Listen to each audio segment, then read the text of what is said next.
Chapter 1. Concerning justice, counsel, and the administration of government. The goodness of God surpasseth imagination.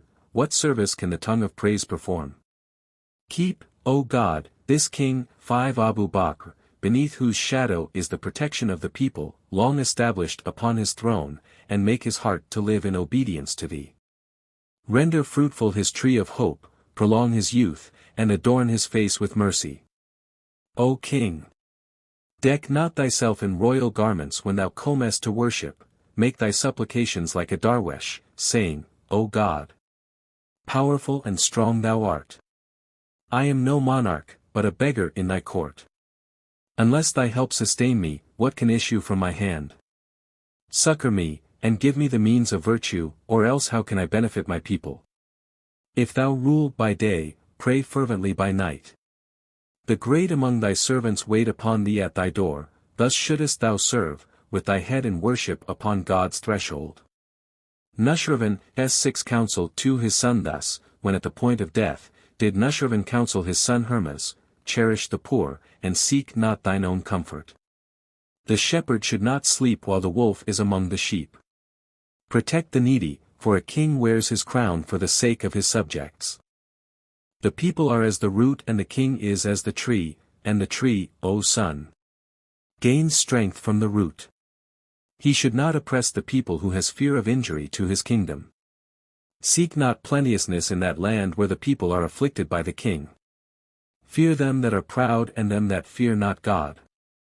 Discourse concerning travelers. The king who deals harshly with merchants who come from afar closes the door of well-being upon the whole of his subjects. When do the wise return to the land of which they hear rumors of bad custom? If thou desire a good name, hold merchants and travelers in high esteem, for they carry thy reputation through the world. Be cautious also lest, being enemies in the guise of friends, they seek thy injury. Advance the dignities of old friends, for treachery comes not from them that are cherished. When thy servant becomes stricken in years, be not unmindful of thy obligations towards him. If old age binds his hand from service, the hand of generosity yet remains to thee. Story illustrating the need for deliberation. There once landed at a seaport of Arabia a man who had widely traveled and was versed in many sciences. He presented himself at the palace of the king, who was so captivated by his wisdom and knowledge that he appointed the traveler to the viziership. With such skill did he perform the duties of that office that he offended none, and brought the kingdom completely beneath his sway. He closed the mouths of slanderers, because nothing evil issued from his hand, and the envious, who could detect no fault in him, bemoaned their lack of opportunity to do him injury. At the court, however, there were 2 beautiful young slaves towards whom the vizier displayed no small measure of affection. If thou wouldst that thy rank endure, incline not thy heart towards the fair, and though thy love be innocent, have care, for there is fear of loss. The former vizier, who had been dismissed to make room for the newcomer, maliciously carried the story to the king. I know not, he said, who this new minister may be, but he lives not chastely in this land. I have heard that he intrigues with 2 of thy slaves. He is a perfidious man, and lustful. It is not right that one such as he should bring ill fame upon the court. I am not so unmindful of the favors that I have received at thy hands that I should see these things and remain silent.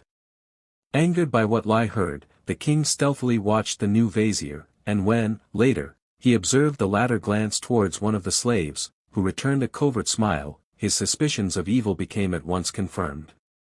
Summoning the minister to his side, he said, I did not know thee to be shameless and unworthy. Such lofty station is not thy proper place. But the fault is mine.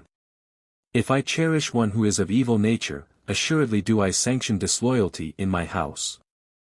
Since my skirt is free from guilt, the vizier replied, I fear not the malignity of the evil wisher. I know not who has accused me of what I have not done. This was told me by the old vizier, explained the king. The vizier smiled and said, whatever he said is no cause for wonder. What would the envious man say when he saw me in his former place?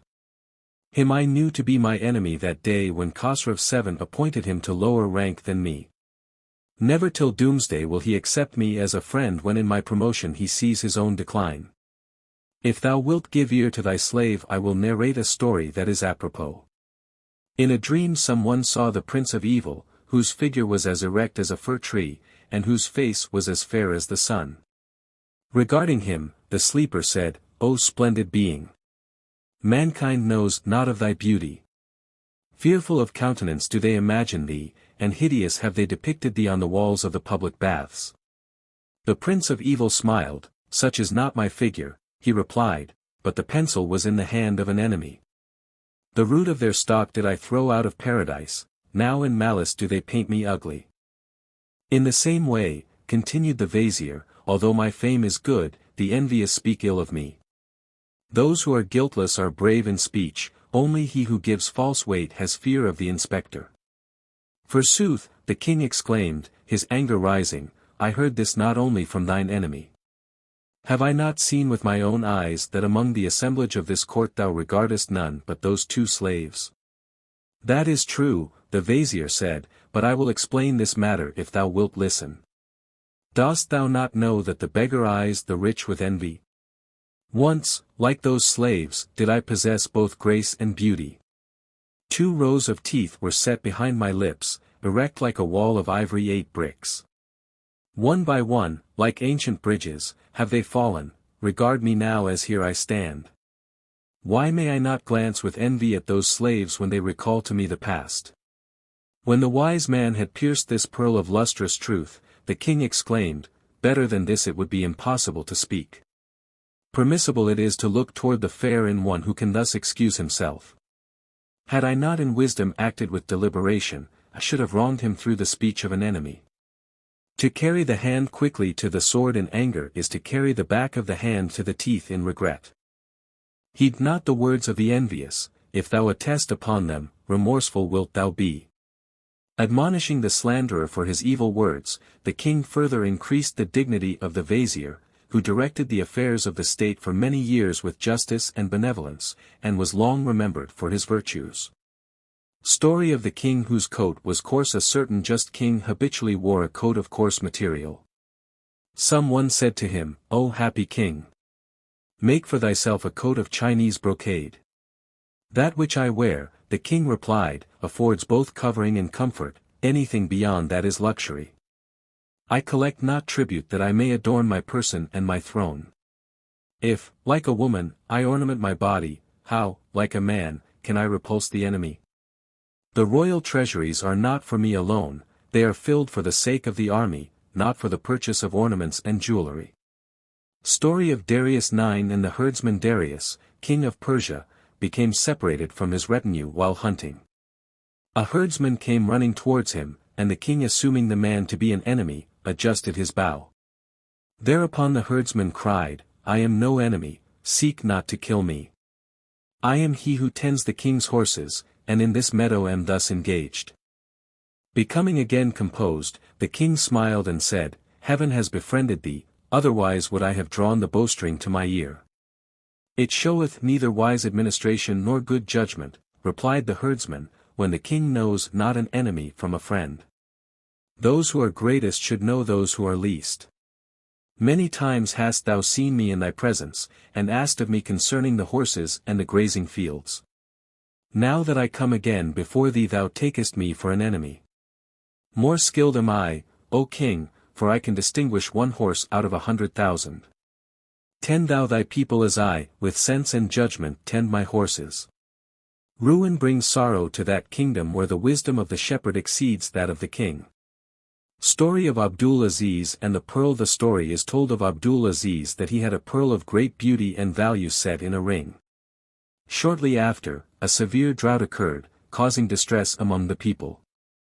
Moved by compassion, the king ordered the pearl to be sold and the money that it fetched to be given to the poor. Some one chided him for doing this, saying, Never again will such a stone come into thy hands.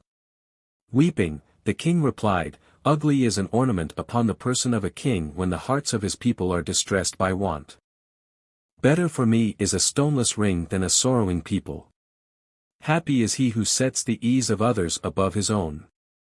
The virtuous desire not their own pleasure at the expense of others. When the king sleeps neglectfully upon his couch, I trow not that the beggar finds enviable repose. Story of how Tukla was rebuked by a devotee. Tukla, king of Persia, once visited a devotee and said, "Fruitless have been my years. None but the beggar carries riches from the world and earthly dignities are past. Hence, would I now sit in the corner of devotion that I might usefully employ the few short days that yet remain to me." The devotee was angered at these words. "Enough," he cried. "Religion consists alone in the service of the people, it finds no place in the rosary, or prayer rug, or tattered garment. Be a king in sovereignty and a devotee in purity of morals. Action, not words, is demanded by religion, for words without action are void of substance. Discourse concerning riches and poverty say not that no dignity excels that of sovereignty, for no kingdom is more free from care than that of the darwesh. They that are the most lightly burdened reach the destination first. The poor man is afflicted by lack of bread, the king by the cares of his kingdom. Though one may rule and another may serve, though the one be exalted to the height of Saturn and the other languish in a prison, when death has claimed them it will not be possible to distinguish between the two." Story of Khazal Arslan X and the fort. Khazal Arslan possessed a fort, which raised its head to the height of Alwand. 11 Secure from all were those within its walls, for its roads were a labyrinth, like the curls of a bride. From a learned traveller Khazal once inquired, "Didst thou ever, in thy wanderings, see a fort as strong as this?" "Splendid it is," was the reply, "but methinks not it confers much strength. Before thee, did not other kings possess it for a while, then pass away? After thee, will not other kings assume control, and eat the fruits of the tree of thy hope? In the estimation of the wise, the world is a false gem that passes each moment from one hand to another." A story of Damascus. Such famine was there once in Damascus that lovers forgot their love. So miserly was the sky towards the earth that the sown fields and the date trees moistened not their lips. Fountains dried up, and no water remained but the tears in the eyes of the orphans. If smoke issued from a chimney, naught was it but the sighs of the widows. Like beggars, the trees stood leafless, and the mountains lost their verdure. The locusts devoured the gardens, and men devoured the locusts. At that time came to me a friend on whose bones skin alone remained. I was astonished, since he was of lofty rank and rich. "O friend," said I, "what misfortune has befallen thee?" "Where is thy sense?" he answered. "Sayest thou not that the severities of famine have reached their limit? Rain comes not from the sky, neither do the lamentations of the suffering reach to heaven. Thou, at least," I urged, "hast not to fear, poison kills only where there is no antidote." Regarding me with indignation, as a learned man regards a fool, my friend replied, "Although a man be safely on the shore, he stands not supine while his friends are drowning. My face is not pale through want, the sorrows of the poor have wounded my heart. Although, praise be to Allah, I am free from wounds, I tremble when I see the wounds of others. Bitter are the pleasures of him who is in health when a sick man is at his side. When the beggar has not eaten, poisonous and baneful is one's food." Story of a bully. A bully fell down a well and passed the night in wailing and lamenting. Some one threw a stone down onto his head, and said, "Didst thou ever go to any one's assistance that thou shouldst today cry out for help? Didst thou ever sow the seeds of virtue? Who would place a salve upon thy wounds when the hearts of all cry out by reason of thy tyrannies? Across our path thou didst dig a pit, into which, perforce, hast thou now fallen. If thou do evil expect not goodness, never does the withered grapevine bring forth fruit, O thou who soweth the seed in autumn. I think not that thou wilt reap the corn at harvest time. If thou nourish the thorn tree of the desert, think not that thou wilt ever eat its fruit. Green dates come not from the poisonous colocynth, when thou sowest seed, hope only for the fruit of that very seed." Chapter 2. Concerning benevolence. If thou art wise, incline towards the essential truth, for that remains, while the things that are external pass away. He who has neither knowledge, generosity, nor piety resembles a man in form alone. He sleeps at peace beneath the ground who made tranquil the hearts of men. Give now of thy gold and bounty, for eventually will it pass from thy grasp. Open the door of thy treasure today, for tomorrow the key will not be in thy hands. If thou would not be distressed on the day of judgment, forget not them that are distressed. Drive not the poor man empty from thy door, lest thou should wander before the doors of strangers. He protects the needy who fears that he himself may become needful of the help of others. Art not thou, too, a supplicant? Be grateful, and turn not away them that supplicate thee. Story illustrative of doing good. The evil a woman said to her husband, do not again buy bread from the baker in this street. Make thy purchases in the market, for this man shows wheat and sells barley. 12 And he has no customers but a swarm of flies. O light of my life, the husband answered, pay no heed to his trickery. In the hope of our custom has he settled in this place, and not humane would it be to deprive him of his profits. Follow the path of the righteous, and, if thou stand upon thy feet, stretch out thy hand to them that are fallen. Story concerning fasting. The wife of an officer of a king said to her husband, arise, and go to the royal palace, that they may give thee food, for thy children are in want. The kitchen is closed today, he answered. Last night the Sultan resolved to fast a while. In the despair of hunger, the woman bowed her head and murmured, what does the Sultan seek from his fasting when his breaking the fast means a festival of joy for our children? One who eats that good may follow is better than a mammon worshipper who continually fasts. Proper it is to fast with him who feeds the needy in the morning. Story illustrative of practical charity. A certain man had generosity without the means of displaying it, his pittance was unequal to his benevolence.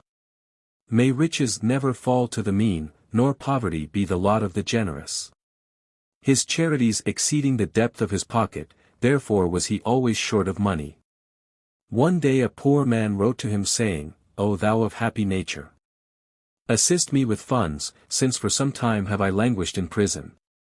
The generous man would have willingly acceded to the request, but he possessed not so much as the smallest piece of money. But he sent someone to the creditors of the prisoner with the message, free this man for a few days, and I will be his security. Then did he visit the prisoner in his cell and say, arise, and fly with haste from the city. When a sparrow sees open the door of its cage, it tarries not a moment. Like the morning breeze, the prisoner flew from the land. Thereupon, they seized his benefactor, saying, produce either the man or the money. Powerless to do either, he went to prison, for a bird escaped is ne'er recaught.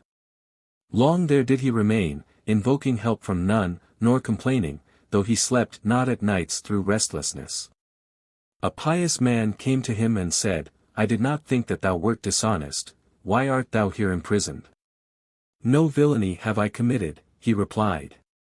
I saw a helpless man in bonds and his freedom only in my own confinement. I did not deem it right that I should live in comfort while another was fettered by the legs. Eventually he died, leaving a good name behind. Happy is he whose name dies not.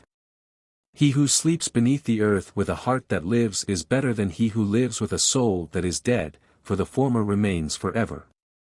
Story of a man and a thirsty dog. In a desert a man found a dog that was dying from thirst.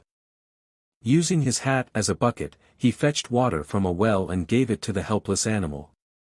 The prophet of the time stated that God had forgiven the man his sins because of his kindly act. Reflect, if thou be a tyrant, and make a profession of benevolence. He who shows kindness to a dog will not do less towards the good among his fellows.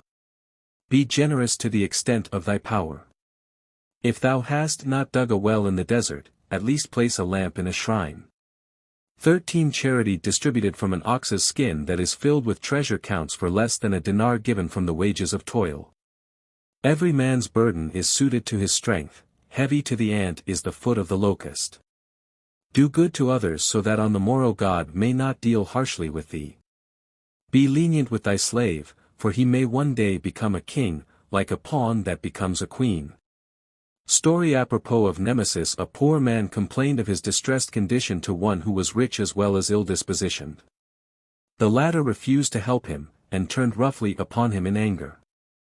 The beggar's heart bled by reason of this violence. Strange, he reflected, that this rich man should be of such forbidding countenance. Perhaps he fears not the bitterness of begging. The rich man ordered his slave to drive the beggar away. As a result of his ingratitude for the blessings that he enjoyed, fortune forsook him, and Lai lost all that he possessed. His slave passed into the hands of a generous man of enlightened mind, who was as gladdened at the sight of a beggar as the latter is at the sight of riches. 14 One night a beggar asked alms of the latter, and he commanded his slave to give the man to eat. When the slave took food to the supplicant he involuntarily uttered a cry, and went back weeping. "Why these tears?" his master asked. "My heart is grieved at the plight of this unfortunate old man," the slave replied. "Once was he the owner of much wealth, and I his slave." The master smiled and said, "This is not cause for grief, O son. Time, in its revolutions, is not unjust. Was not that indigent man formerly a merchant who carried his head high in the air through pride? I am he whom that day he drove from his door. Fate has now put him in the place that I then occupied. Heaven befriended me and washed the dust of sorrow from my face. Though God, in his wisdom, closed one door, another, in his mercy, did he open. Many a needy one has become filled, and many a Pluto's has gone empty." Story of a Fool and a Fox. Someone saw a fox that was bereft of the use of its legs. He was wondering how the animal managed to live in this condition when a tiger drew near with a jackal in its claws. The tiger ate the jackal, and the fox finished the remains. The next day also did the omnipotent provider send the fox its daily meal. The eyes of the man were thus opened to the light of true knowledge. After this, he reflected, I will sit in a corner like an ant, for the elephant's portion is not gained by reason of its strength. So did he sit in silence, waiting for his daily food to come from the invisible. No one heeded him, and soon was he reduced to skin and bones. When, at last, his senses had almost gone through weakness, a voice came out from the wall of a mosque, saying, Go, O false one. Be the rending tiger, and pose not as a paralytic fox. Exert thyself like the tiger, so that something may remain from thy spoil. Why, like the fox, appease thy hunger with leavings? Eat of the fruits of thine own endeavors, strive like a man, and relieve the wants of the needy. Seize, O youth, the hand of the aged, fall not thyself, saying, Hold my hand. In the two worlds does he obtain reward who does good to the people of God. Story of a devout miser. In the remote regions of Turkey there lived a good and pious man, whom I and some fellow travelers once visited. He received us cordially, and seated us with respect. He had vineyards, and wheat fields, slaves and gold, but was as miserly as a leafless tree. His feelings were warm, but his fireplace was cold. He passed the night awake in prayer, and we in hunger. In the morning he girt his loins and recommenced the same politeness of the previous night. One of our party was of merry wit and temper. Come, give us food in change for a kiss, 15 he said, for that is better to a hungry man. In serving me, place not thy hand upon my shoe, but give me bread and strike thy shoe upon my head. Excellence is attained by generosity, not by vigils in the night. Idle words are a hollow drum, invocations without merit are a weak support. Story of Hatim Tai. 16 Hatim Tai possessed a horse whose fleetness was as that of the morning breeze. Of this was the Sultan of Turkey informed.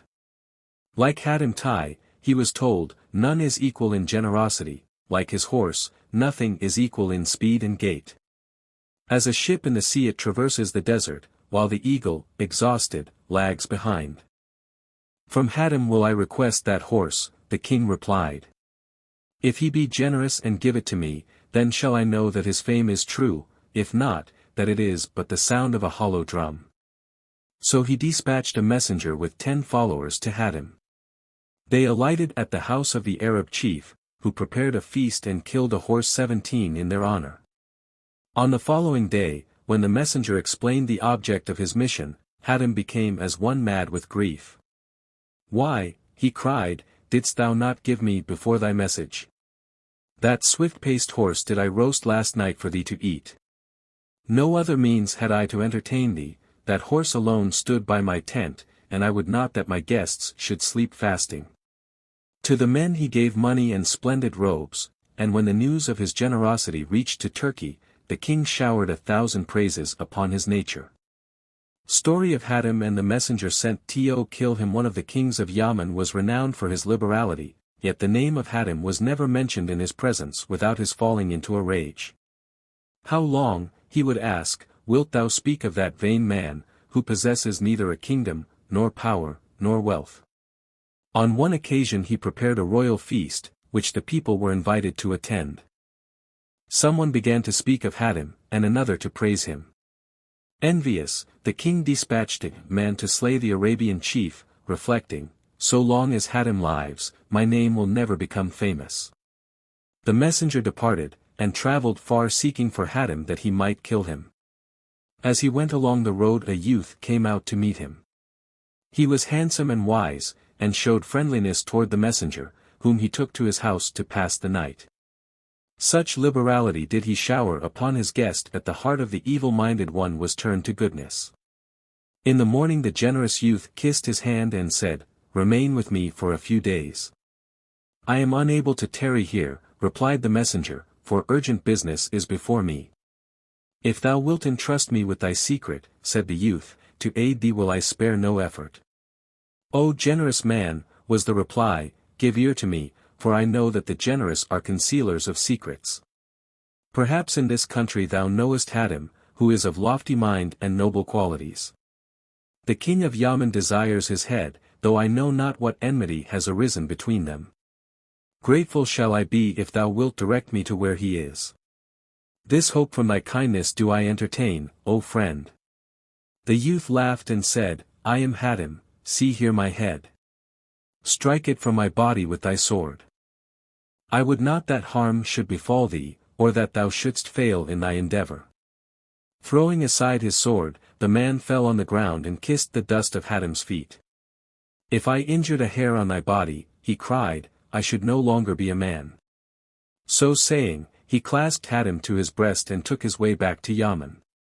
"Come," said the king as the man approached, "what news hast thou? Why didst thou not tie his head to thy saddle straps? Perhaps that famous one attacked thee and thou wert too weak to engage in combat." The messenger kissed the ground and said, "O wise and just king! I found Hatim, and saw him to be generous and full of wisdom, and in courage superior to myself. My back was bent by the burden of his favors, with the sword of kindness and bounty he killed me." When he had related all that he had seen of Hatim's generosity, the king uttered praises upon the family of the Arab chief and rewarded the messenger with gold.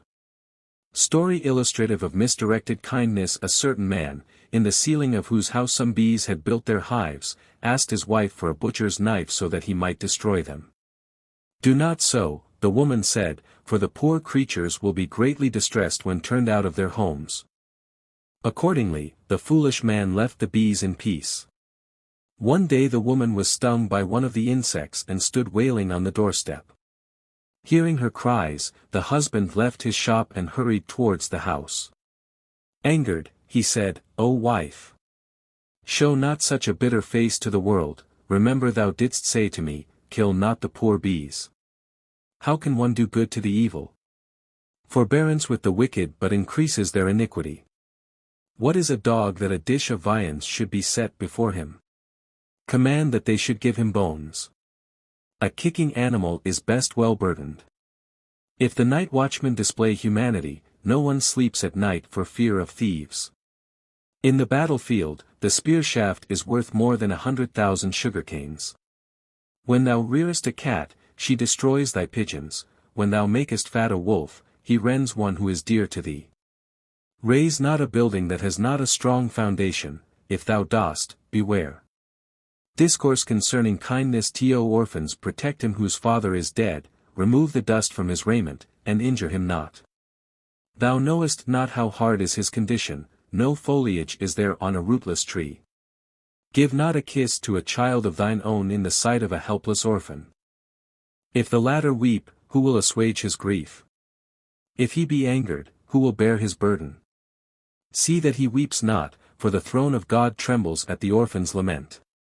With pity, wipe the tears from his eyes and the dust from his face. If the protecting shadow of his father's care be gone, cherish him beneath the shadow of thy care. Upon my head was a kingly crown when it reposed upon the bosom of my father.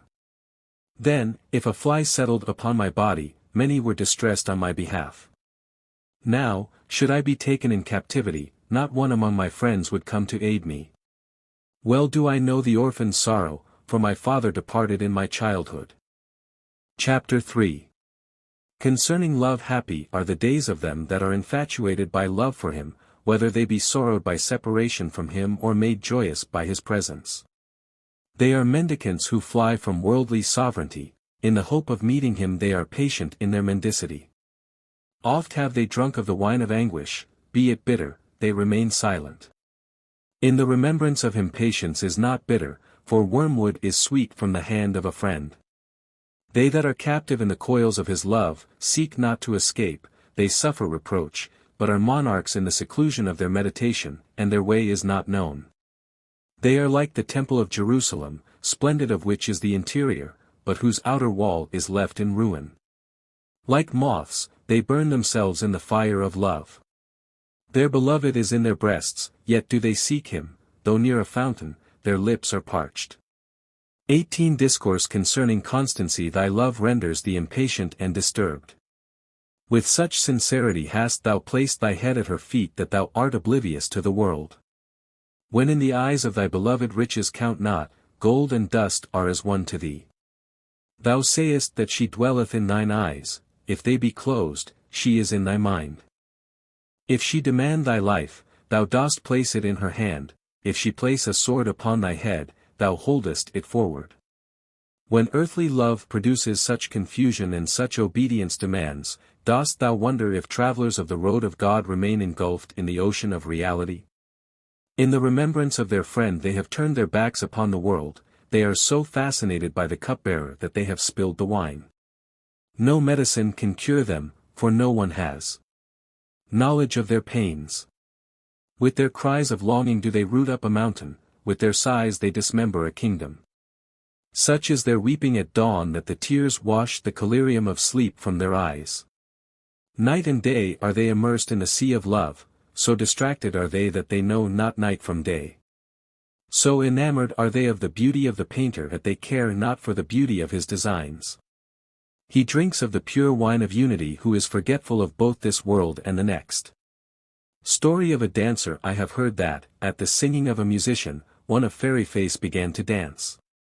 Surrounded by distracted hearts, the flame of a candle caught her skirt. She was distressed and angered. One of her lovers said, "Why agitate thyself? The fire has burned thy skirts, it 19 has entirely consumed the harvest of my life." Story illustrating the reality of love. One who loved God set his face towards the desert.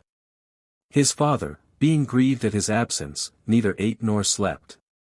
Someone admonished the son, who said, "Since my friend has claimed me as his own, no other friendship do I own." When he revealed to me his beauty, all else that I saw appeared unreal.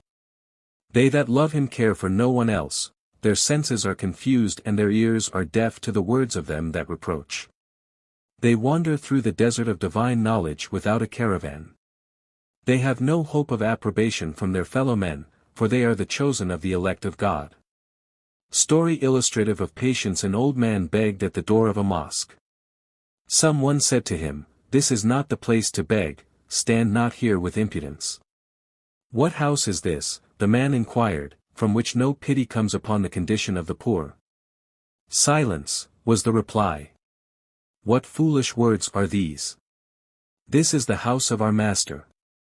The beggar raised a cry, "Alas," he said, "that I should be disappointed at this door.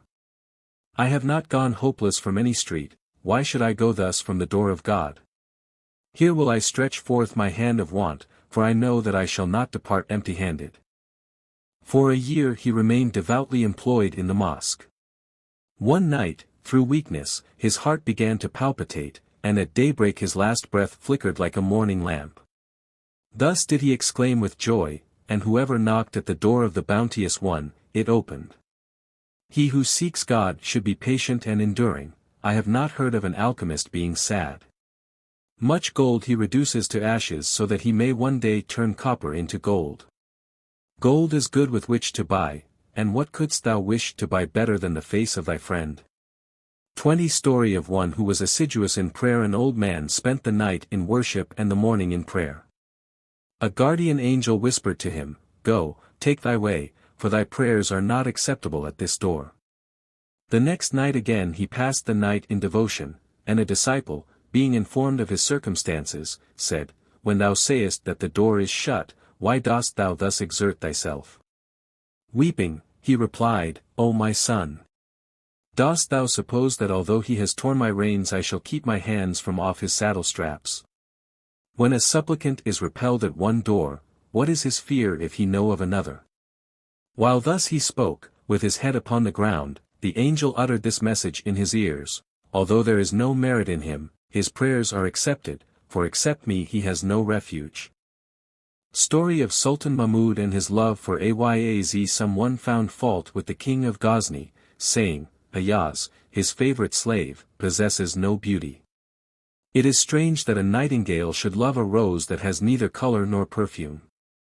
This was told to Mahmud, who said, "My love, O sir, is for his virtues, not for his form and stature. I have heard that in a narrow pass a camel fell and a chest of pearls was broken. The king gave the signal for plunder, and urged on his horse with speed. The horsemen did likewise, and, leaving the king behind, gathered up the pearls. Not one of them remained near the king but Ayaz. "O thou of curly locks," said Mahmud, "what hast thou gained of the plunder?" "Nothing," he replied. "I walked in haste behind thee, I do not occupy myself with riches away from thy service. If an honorable place in the court be thine, be not neglectful of the king on account of gain elsewhere." Story of a village chief. A village chief passed with his son through the center of the imperial army. In the presence of such pomp and splendor the man displayed humility and fled, through fear, into a corner. "After all," observed his son, "thou art a village chief, and in chieftaincy greater than the nobles. Why dost thou tremble like a willow tree?" "True," replied his father. "I am a chief and a ruler, but my honor lies as far as my village." Thus are the saints overwhelmed with fear when they stand in the court of their king. Story of a firefly. Perhaps thou mayest have seen the firefly shine like a lamp in the garden at night. "O night illuminating moth," someone said, "why comest thou not out in the daytime?" The fly gave an answer full of wisdom, "Because I am not visible before the sun." Story of a moth and a candle. Someone said to a moth, "Go, thou contemptible creature, and make friendship with one worthy of thyself, go where thou sayest the path of hope. How different is thy love from that of the candle! Thou art not a salamander, hover not around the fire, for bravery is necessary before combat. It is not compatible with reason that thou shouldst acknowledge as a friend one whom thou knowest to be thine enemy." "What does it matter if I burn?" the moth replied. "I have love in my heart, and this flame is as a flower to me. Not of my own accord do I throw myself into the fire, the chain of her love is upon my neck. Who is it that finds fault with my friendship for my friend? I am content to be slain at her feet. I burn because she is dear to me, and because my destruction may affect her. Say not to the helpless man from whose hands the reins have fallen, drive slowly." Another story on the same subject. One night, as I lay awake, I heard a moth say to a candle, "I am thy lover, if I burn, it is proper. Why dost thou weep?" The candle replied, "O my poor friend! Love is not thy business. Thou fliest from before a flame, I stand erect until I am entirely consumed. If the fire of love has burned thy wings, regard me, who from head to foot must be destroyed." Before the night had passed, someone put the candle out, exclaiming, "Such is the end of love. Grieve not over the grave of one who lost his life for his friend, be glad of heart, for he was the chosen of him." If thou art a lover, wash not thy head of the sickness of love, like Saadi, wash thy hands of selfishness. A devoted lover holds not back his hand from the object of his affections, though arrows and stones may rain upon his head. Be cautious, if thou goest down to the sea, give thyself up to the storm. Chapter 4. Concerning humility. Thou, O creature of God, vast created of the dust, therefore, be humble as the dust. Be not covetous, nor oppressive, nor headstrong. Thou art from the dust, be not like fire. When the terrible fire raised his head in pride, the dust prostrated itself in humility. And since the fire was arrogant and the dust was meek, from the former were the demons formed, and from the latter mankind. Story of a raindrop. A raindrop fell from a spring cloud, and, seeing the wide expanse of the sea, was shamed. Where the sea is, it reflected, where am I? Compared with that, forsooth, I am extinct. While thus regarding itself with an eye of contempt, an oyster took it to its bosom, and fate so shaped its course that eventually the raindrop became a famous royal pearl. It was exalted, for it was humble. Knocking at the door of extinction, it became existent. Story illustrative of pious men regarding themselves with contempt. A sagacious youth of noble family landed at a seaport of Turkey, and, as he displayed piety and wisdom, his baggage was deposited in a mosque. One day the priest said to him, "Sweep away the dust and rubbish from the mosque." Immediately, the young man went away and no one saw him there again. Thus, did the elder and his followers suppose he did not care to serve. The next day, a servant of the mosque met him on the road and said, "Thou didst act wrongly in thy perverse judgment. Knowest thou not, O conceited youth, that men are dignified by service?" Sorrowfully, the youth began to weep. "O soul-cherishing and heart-illuminating friend," he answered, "I saw no dirt or rubbish in that holy place but mine own corrupt self. Therefore, I retraced my steps, for a mosque is better cleansed from such. Humility is the only ritual for a devotee. If thou desire greatness, be humble, no other ladder is there by which to climb." Story of Sultan Bayezid. Bustami 21. When Bayezid was coming from his bath one morning during the Eid festival, someone unwittingly emptied a tray of ashes from a window upon his head. With his face and turban all bespattered, he rubbed his hands in gratitude and said, "I am in truth worthy of the fires of hell, why should I be angered by a few ashes?" The great do not regard themselves, look not for godliness in a self-conceited man. Eminence does not consist in outward show and vaunting words, nor dignity in hauteur and pretension. On the day of judgment thou wilt see in paradise him who sought truth and rejected vain pretension. He who is headstrong and obdurate falleth headlong. If thou desire greatness, abandon pride. Discourse on conceit. Expect not him who is possessed of worldly vanities to follow the path of religion, nor look for godliness in him who wallows in conceit. If thou desire dignity, do not, like the mean, regard thy fellows with contemptuous eyes. Seek no position more honorable than that of being known to the world as a man of laudable character. Thou deemest him not great who, being of equal rank, is haughty towards thee. When thou makest a similar display before others, dost thou not appear before them as the arrogant appear before thee? If thou art eminent, laugh not, if thou art wise, at them that are lowly.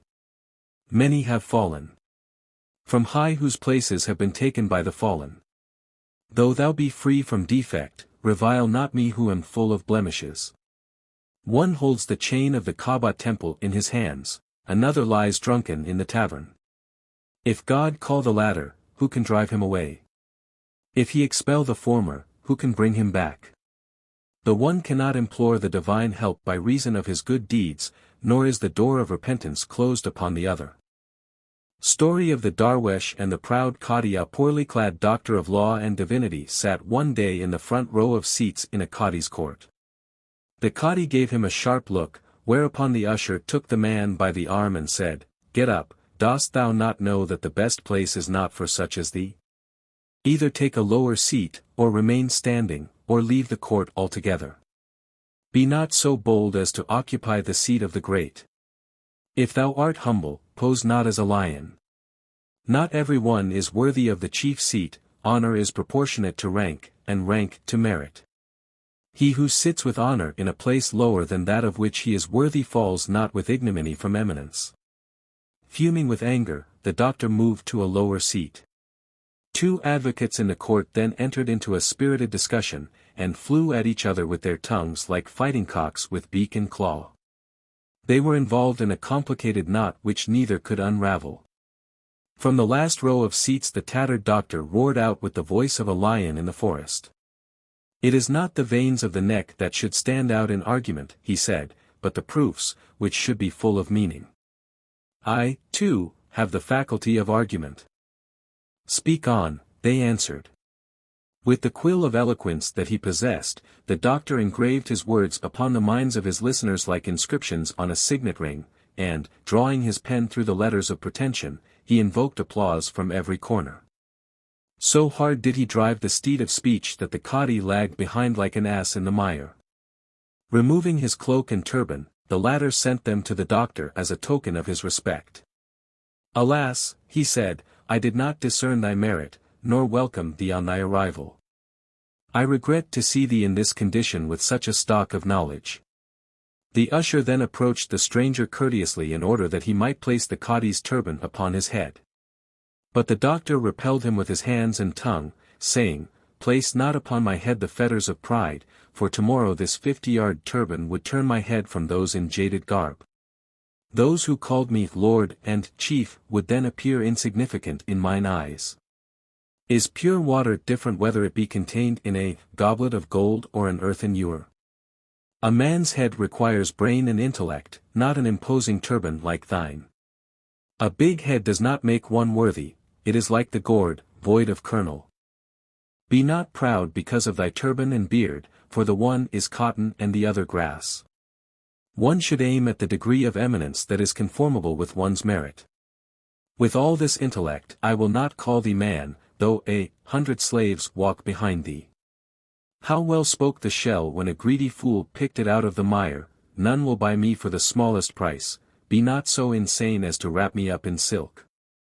A man is not better than his fellows by reason of his wealth, for an ass, though covered with a satin cloth, is still an ass."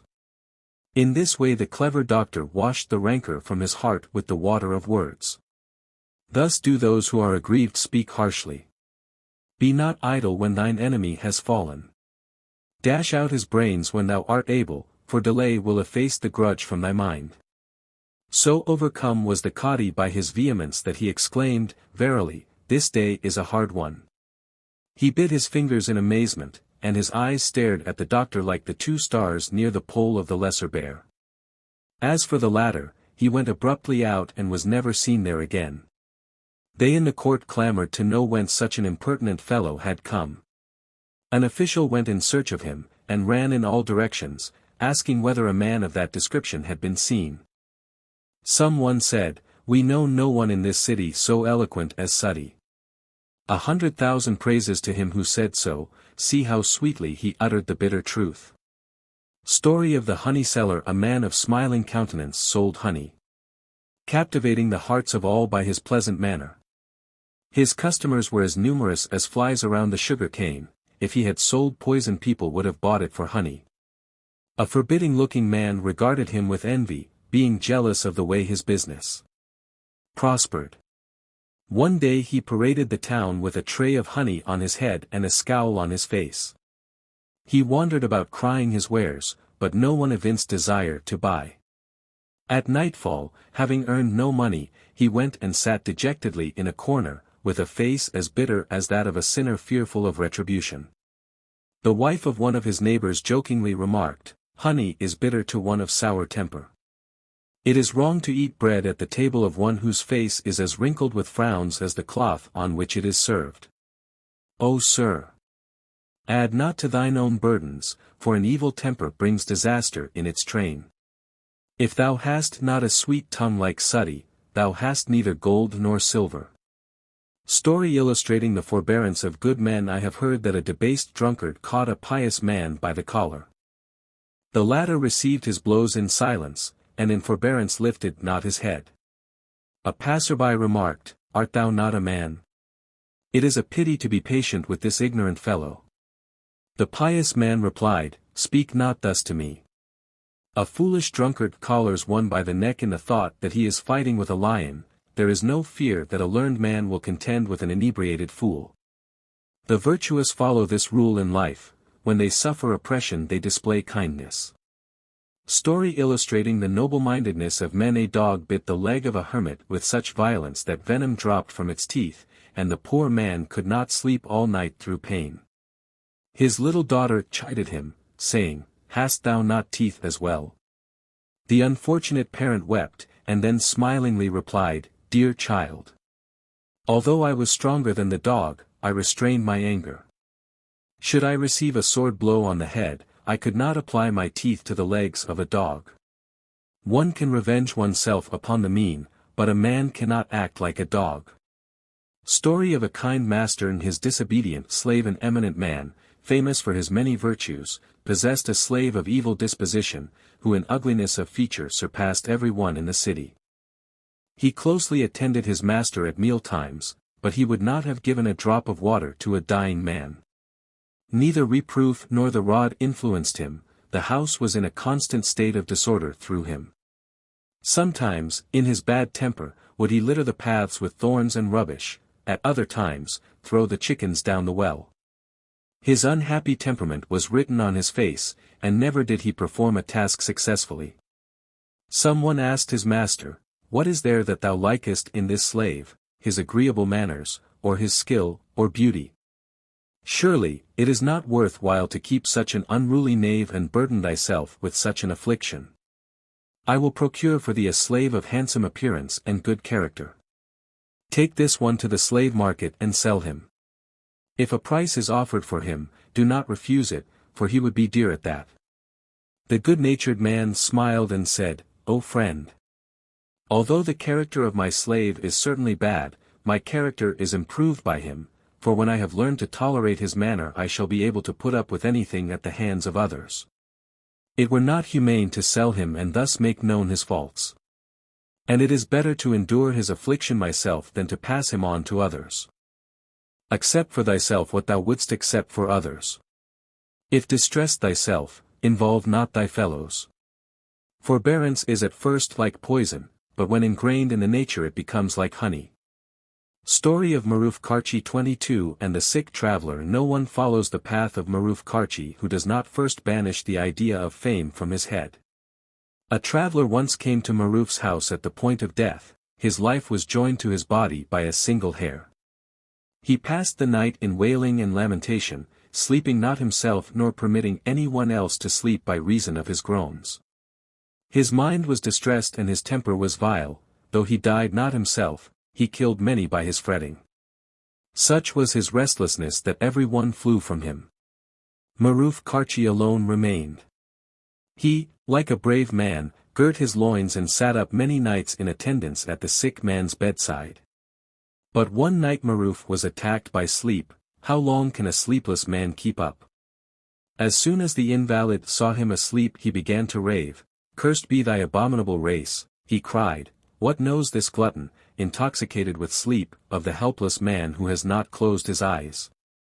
Maruf took no notice of these words, but one of the women of the harem, overhearing them, remarked, Didst thou not hear what that wailing beggar said?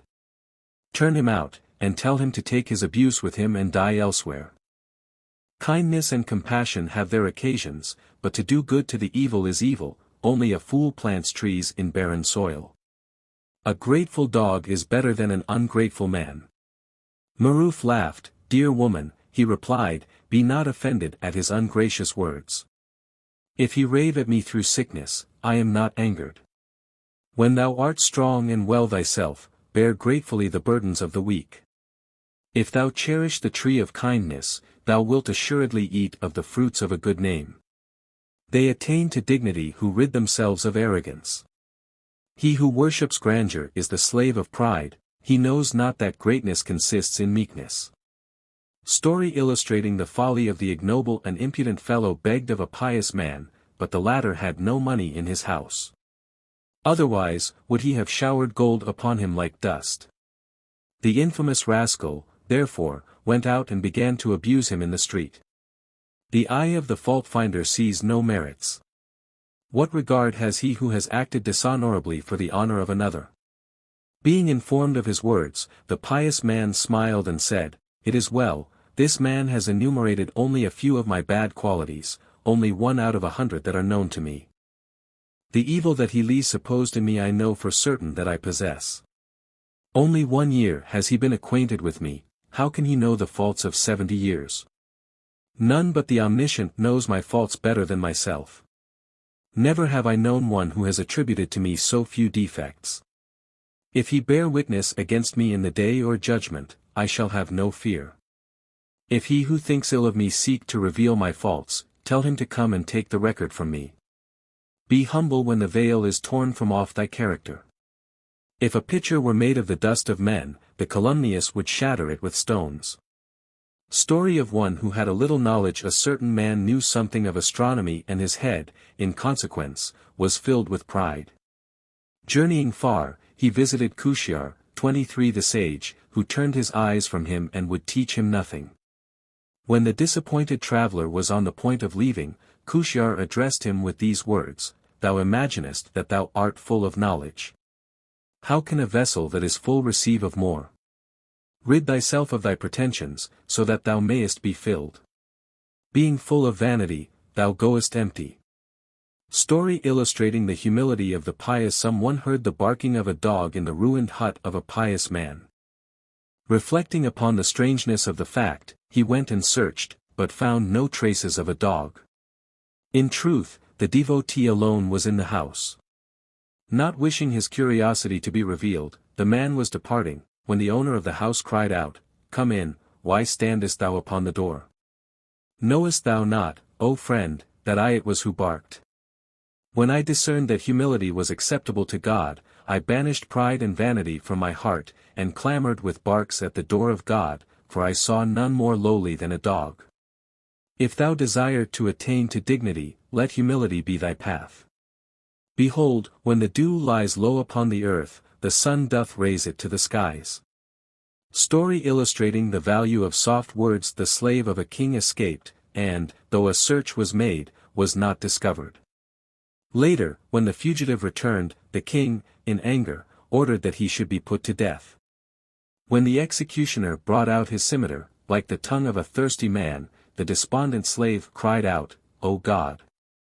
I forgive the king the shedding of my blood, for I have ever enjoyed his bounty and shared in his prosperity.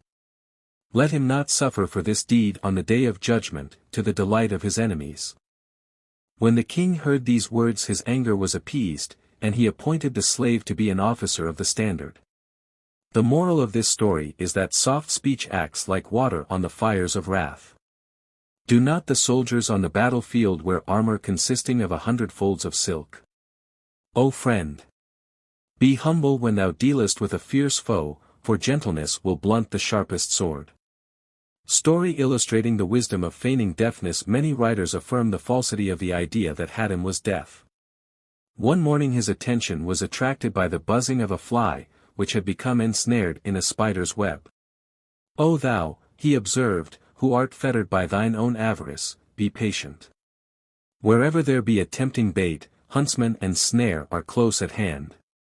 One of his disciples remarked, "Strange it is that thou couldst hear the buzzing of a fly that hardly reached our ears. No longer can they call thee deaf." The sheikh replied, "Deafness is better than the hearing of idle words. Those that sit with me in private are prone to conceal my faults and parade my virtues, thus do they make me vain. I feign deafness that I may be spared their flattery. When my assumed affliction has become known to them they will speak freely of that which is good and bad in me, then, being grieved at the recital of my faults, I shall abstain from evil. Go not down a well by a rope of praise. Be deaf, like Hatim, and listen to the words of them that slander thee."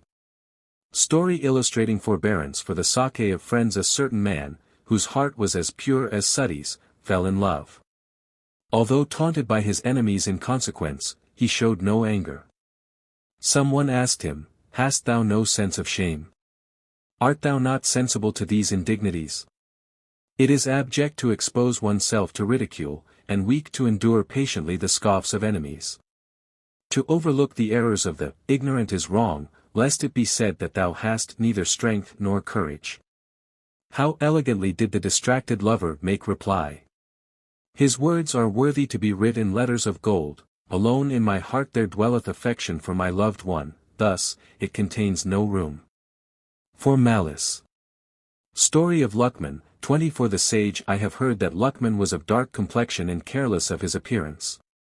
Some one mistook him for a slave, and employed him in digging trenches at Baghdad. Thus he continued for a year, no one suspecting who he was. When the truth was known the master was afeared, and fell at Luckman's feet, offering excuses. The sage smiled and said, Of what use are these apologies? For a year my heart has bled through thine oppression. How can two forget that in 1 hour? But I forgive thee, good man, for thy gain has caused to me no loss. Thou hast built thy house, my wisdom and knowledge have increased.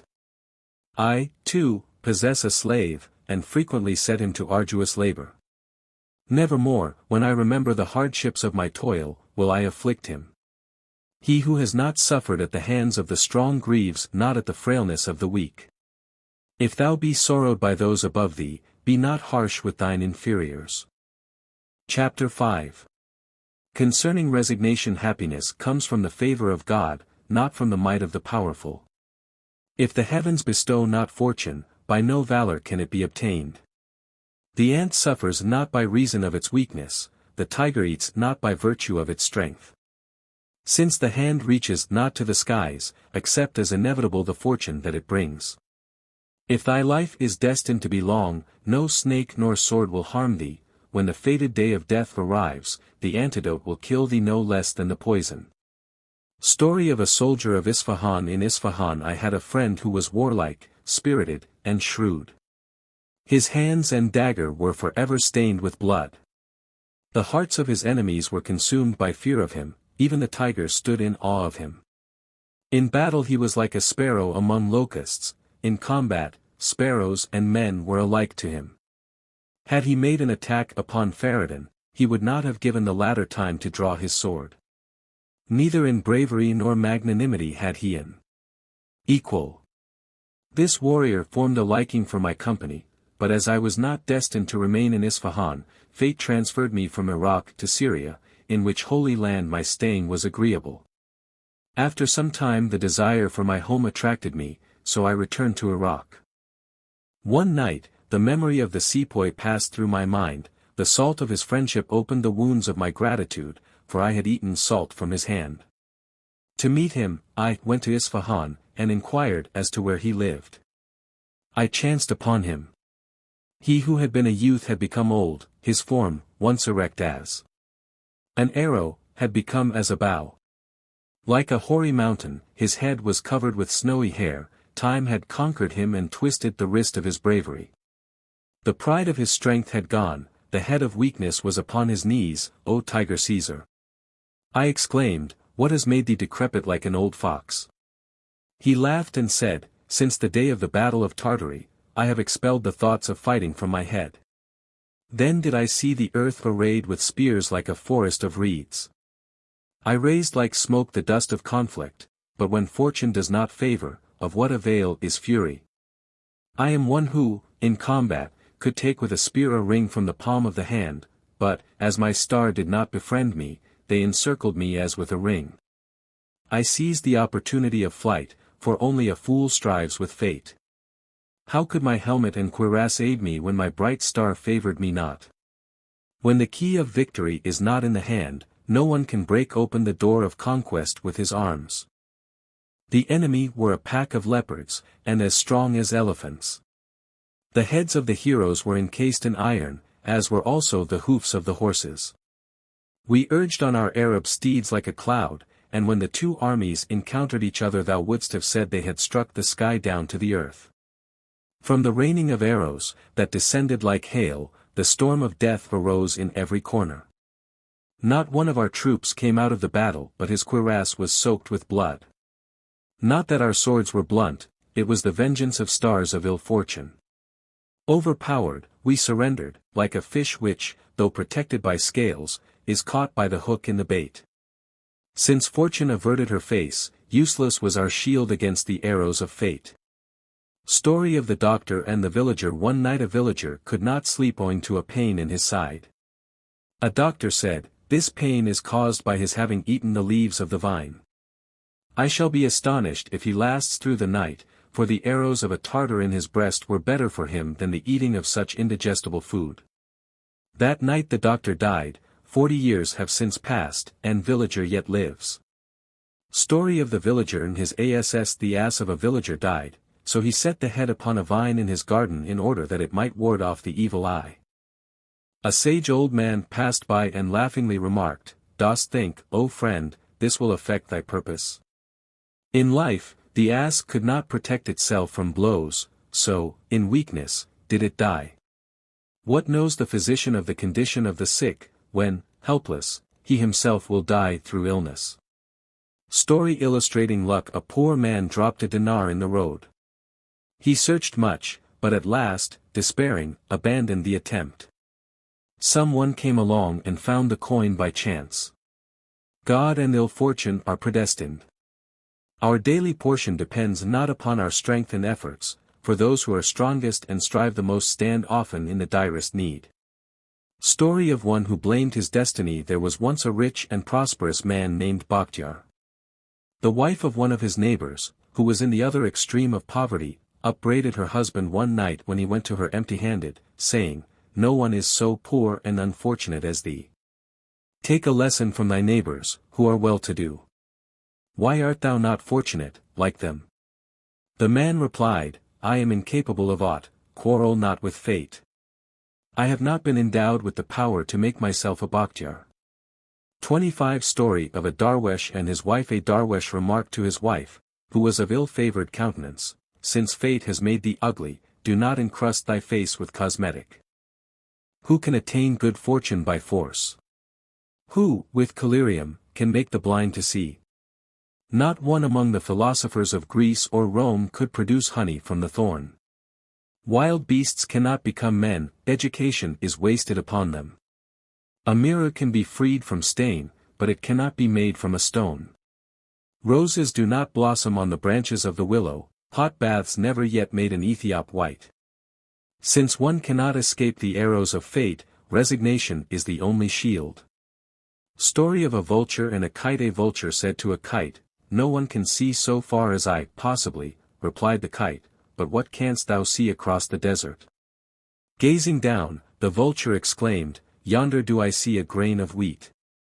Thereupon, they flew to the ground.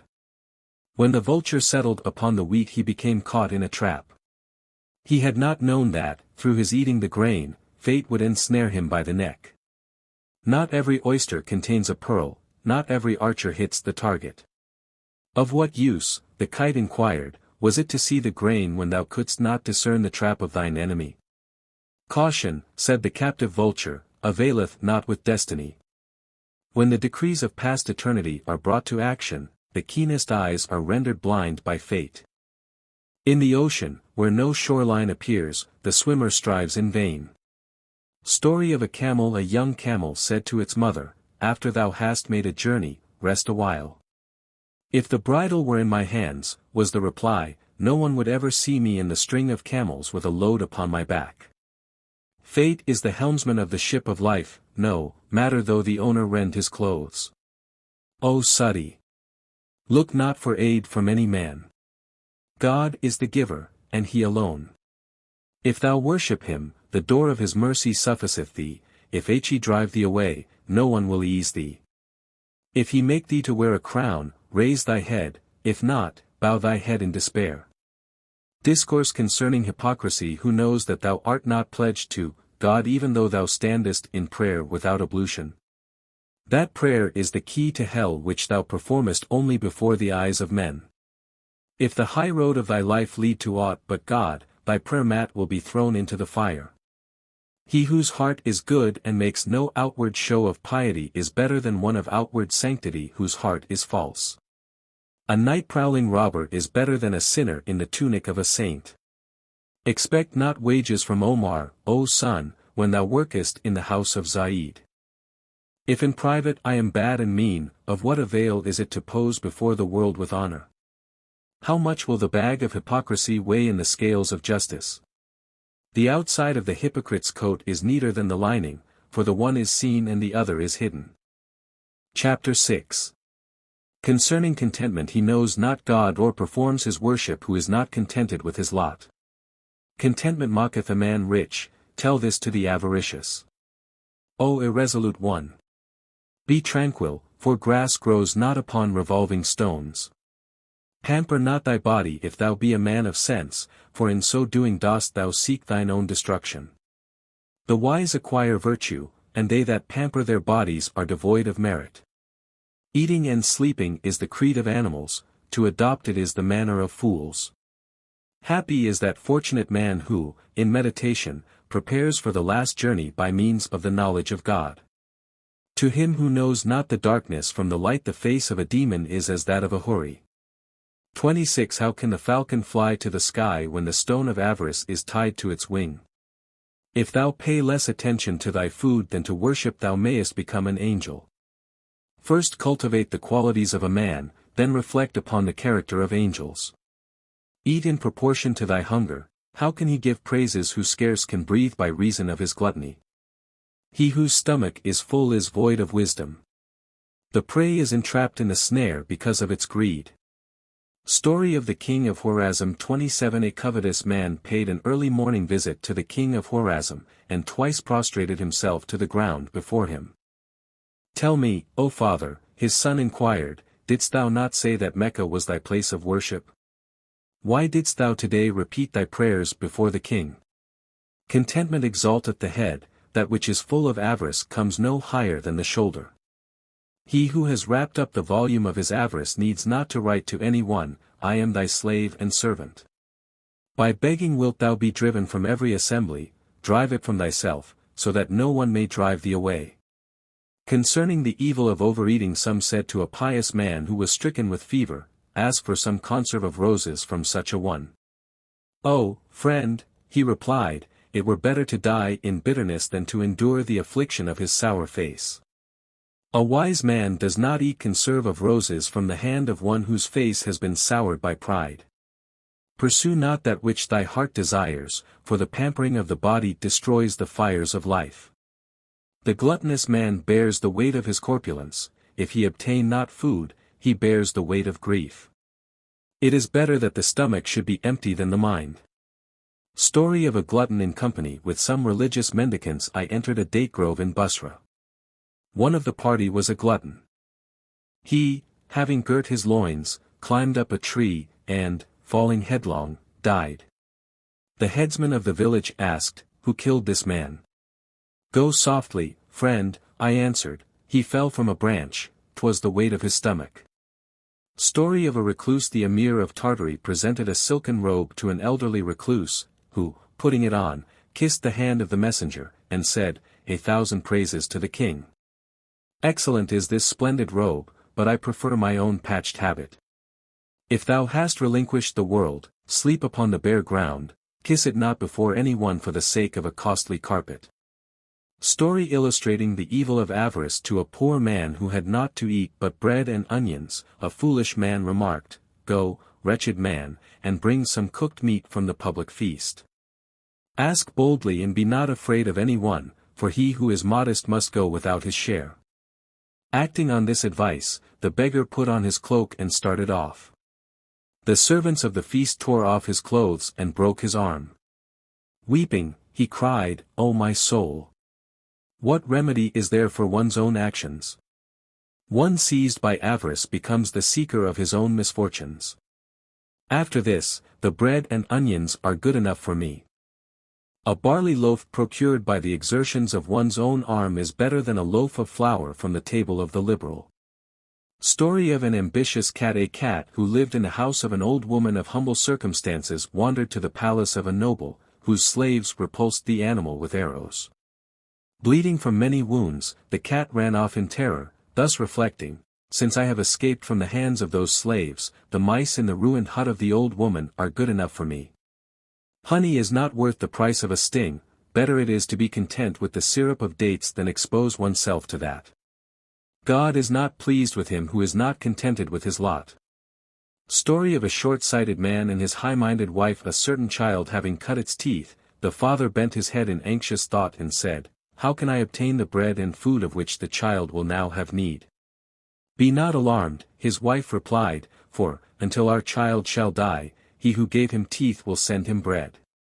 A rich man provides for his slave, why should not he who created the slave do likewise? Thou hast not the trust in God that the purchased slave reposes in his master.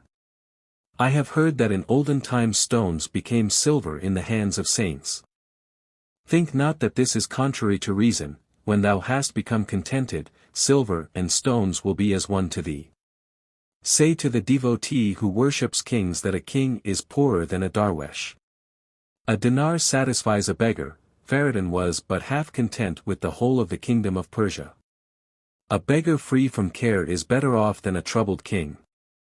The villager and his wife sleep more happily than the king ever did in his palace. Though one be a king and the other a cotton carter, when they sleep in death the night of both becomes day. When thou sayest a rich man filled with pride, go and give thanks, O thou who art poor, that thou, praise be to God, hast not the power to inflict injury upon any one. Story of a holy man who built a house. A holy man built a house as high as his own stature. Some one said to him, I know thee able to erect a better house than this. Enough, he cried, what need have I of a lofty roof? This that I have built is high enough for a dwelling which I must leave at death. Set not thy house in the path of a flood. 28 O slave, for never will it be perfected. Story of a sheik who became king. A certain king died, and, having no heir, bequeathed the throne to a venerable sheik. When the recluse heard the roar of the drums of empire, he desired no longer the corner of seclusion. He led the army to left and right, and became so strong and valiant that he filled the hearts of the brave with fear. After he had slain a number of his enemies, some others combined together against him and reduced him to such straits in his fortified town that he sent a message to a pious man, saying, Aid me with thy prayers, for the sword and arrow do not avail. The devotee laughed and said, Why did he not content himself with half a loaf and his vigils? Did not the wealth-worshipping Korah 29 know that the treasure of safety lies in the corner of retirement? Discourse concerning riches. The generous man may attain to perfection although he possess not gold. Dost think that if a mean man became a Korah his sordid nature would be changed? If he who trades in liberality obtain not bread, his nature remains yet rich. Generosity is the soil, and riches the seed that is sown. Give, that the root may not be destitute of a branch. Exert not thyself in the amassing of wealth. For evil is the smell of stagnant water. Strive rather to be generous, for running water becomes a flood. The miser who falls from position and wealth but seldom stands a second time upon his feet. If thou be a precious jewel, 30 grieve not, for time will not pass thee by. It is the brickbat by the wayside that goes unheeded. Shavings of gold that fall from the scissors are searched, fog with a candle. Chapter 7. Concerning education. Those who turn the reins of their desires from unlawful things have surpassed Rustum 31 and Sam 32 in valor.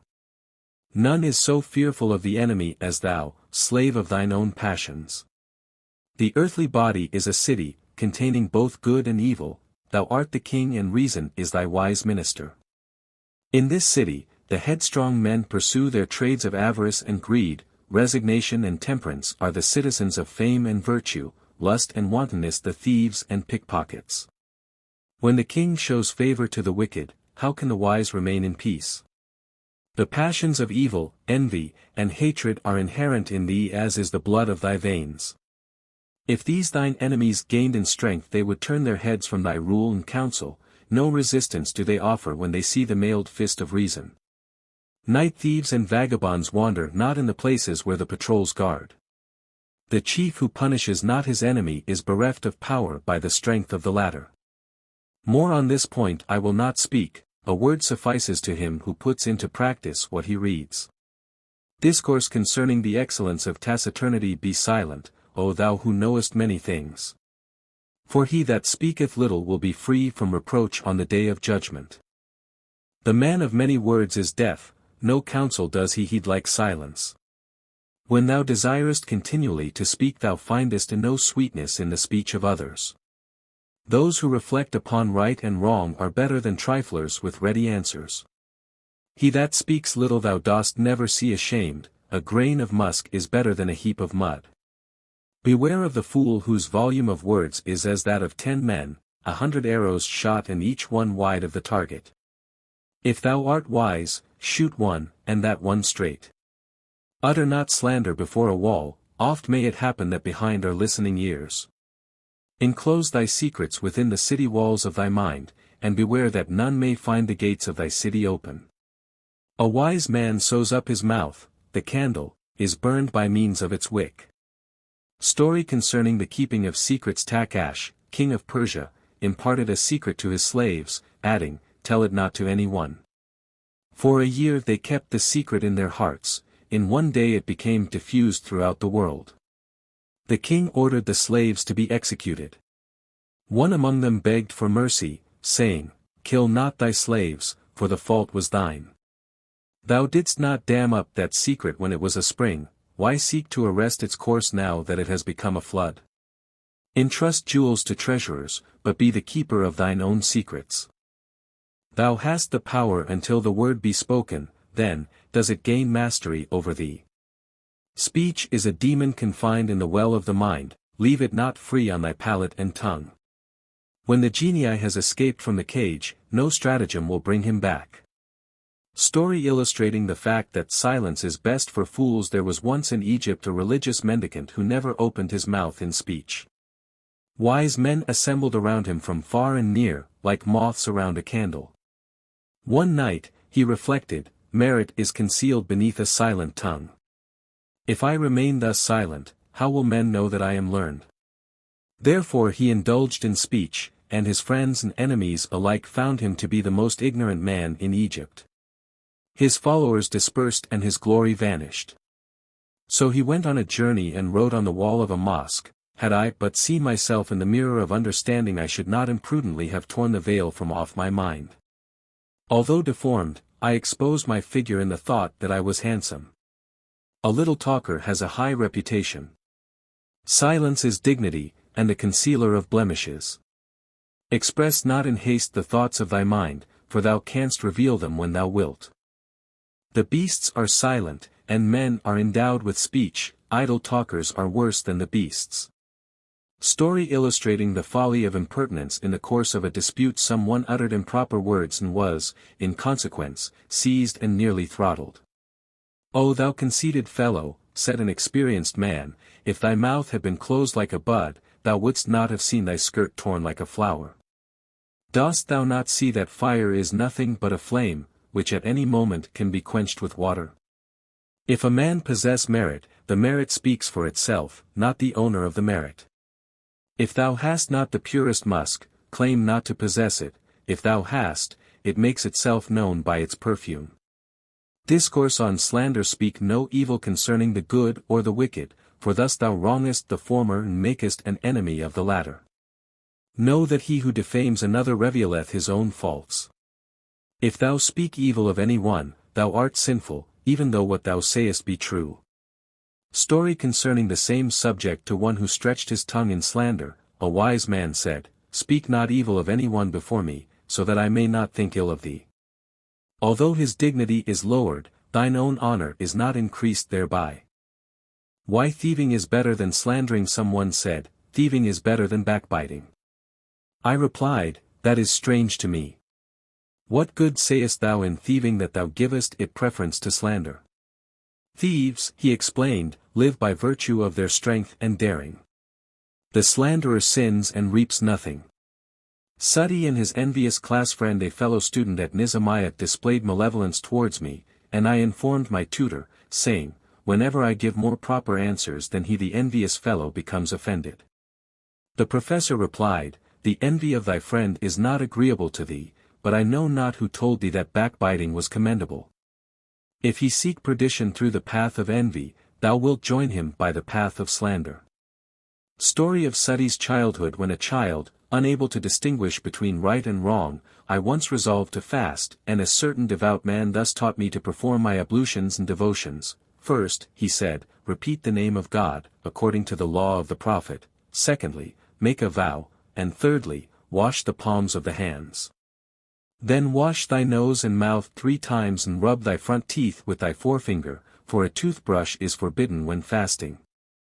After that, throw 3 handfuls of water upon thy face, then wash thy hands and arms up to the elbows and repeat thy prayers by the telling of cads and the recital of the attributes and praises of God. Lastly, wipe again thy head and wash thy feet, thus end in the name of God. No one, added the old man, knows the form of ablution better than myself. Dost thou not see that the elder of the village has become decrepit? Hearing these words, the elder cried, O impious wretch! Didst thou not say that the use of a toothbrush was unlawful in fasting? I suppose, then, that slander is lawful. Before thou settest about a fast, wash first thy mouth of improper words.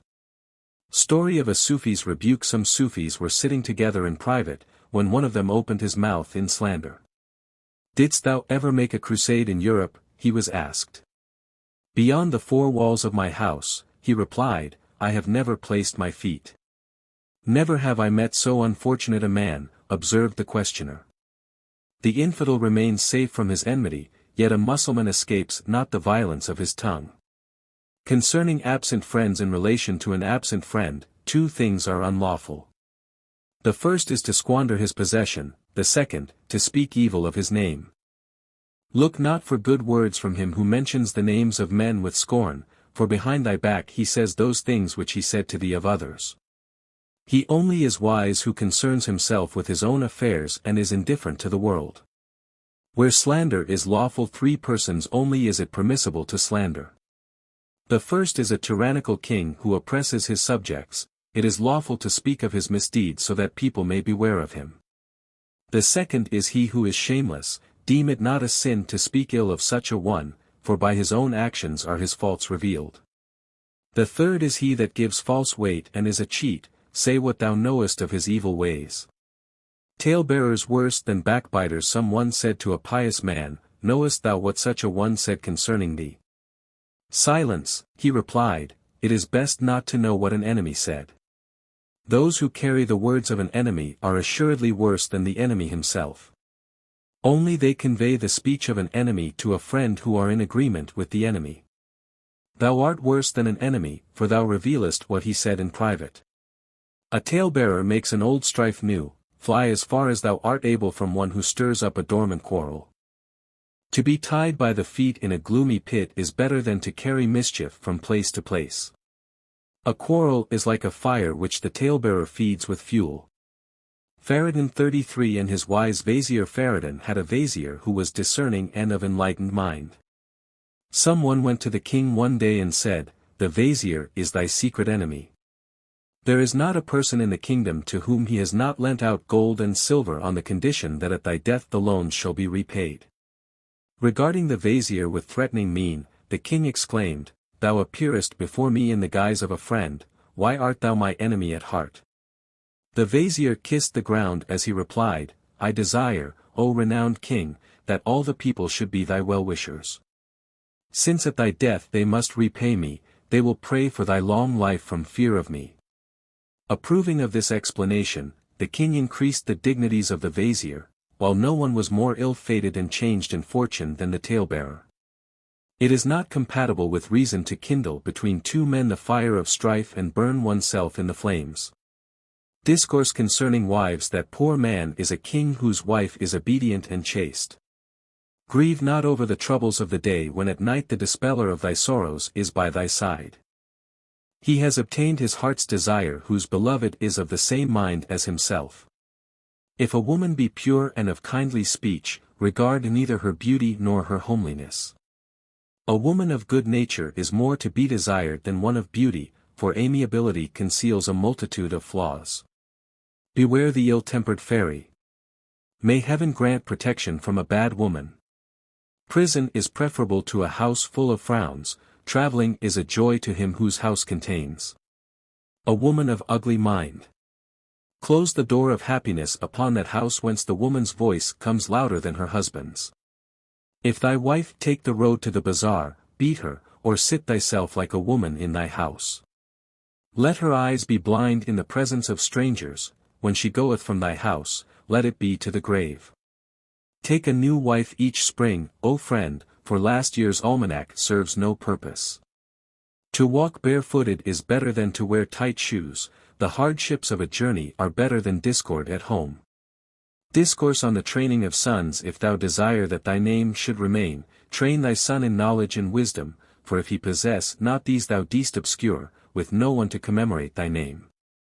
Teach him a handicraft, though thou be as rich as Korah. Place no hope in the power that thou hast, riches may go from thee. A bag of silver and gold is emptied, the purse of an artisan remains filled. Dost thou not know how Saadi attained to rank? He journeyed not over the plains, nor crossed the seas. In his youth he served under the yoke of the learned, God granted him distinction in afterlife. And it is not long before he who serves obtains command. A boy who suffers not at the hands of his teacher suffers at the hands of time.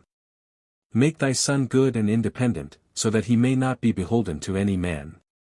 Protect him from evil associates, and pity him not if he bring ruin and destruction upon himself, for it is better that a vicious son should die before his father. Saadi rebuked for his fault-finding. There was a certain young preacher who was learned and intelligent, a man of sanctity and a true worshipper. He was forcible in eloquence and correct in grammar, but his articulation was so faulty that he could not properly repeat the letters of the alphabet. I said to a holy man, "The youth has not got his front teeth." "Speak not thus," he replied. "Thou hast discerned his fault, but thine eyes are closed to his many virtues. Thorns and roses grow together, why regardest thou only the thorns? He who is of bad nature sees nothing in the peacock but its ugly feet. Expose not the faults of others, for thereby art thou forgetful of thine own failings. Whether I be good or evil, keep thou silent, for I am the bearer of my own profit and loss, and God is better acquainted with my character than thou. I seek no reward from thee for my virtues, so that I may not be afflicted by thee by reason of my sins. For every good act God will bestow, not one, but 10 rewards. If thou see one virtue in a man, do thou pass over the 10 faults that he hath. Are not all things created the product of the art of God, black they are and white, handsome and deformed? Not every eye and eyebrow that thou sayest is good, eat the kernel of the nut and throw the husk away. Chapter 8. Concerning gratitude. I cannot give thanks to that friend, for I know of none that are worthy. Every hair of my body is a gift from him, how could I thank him for every hair?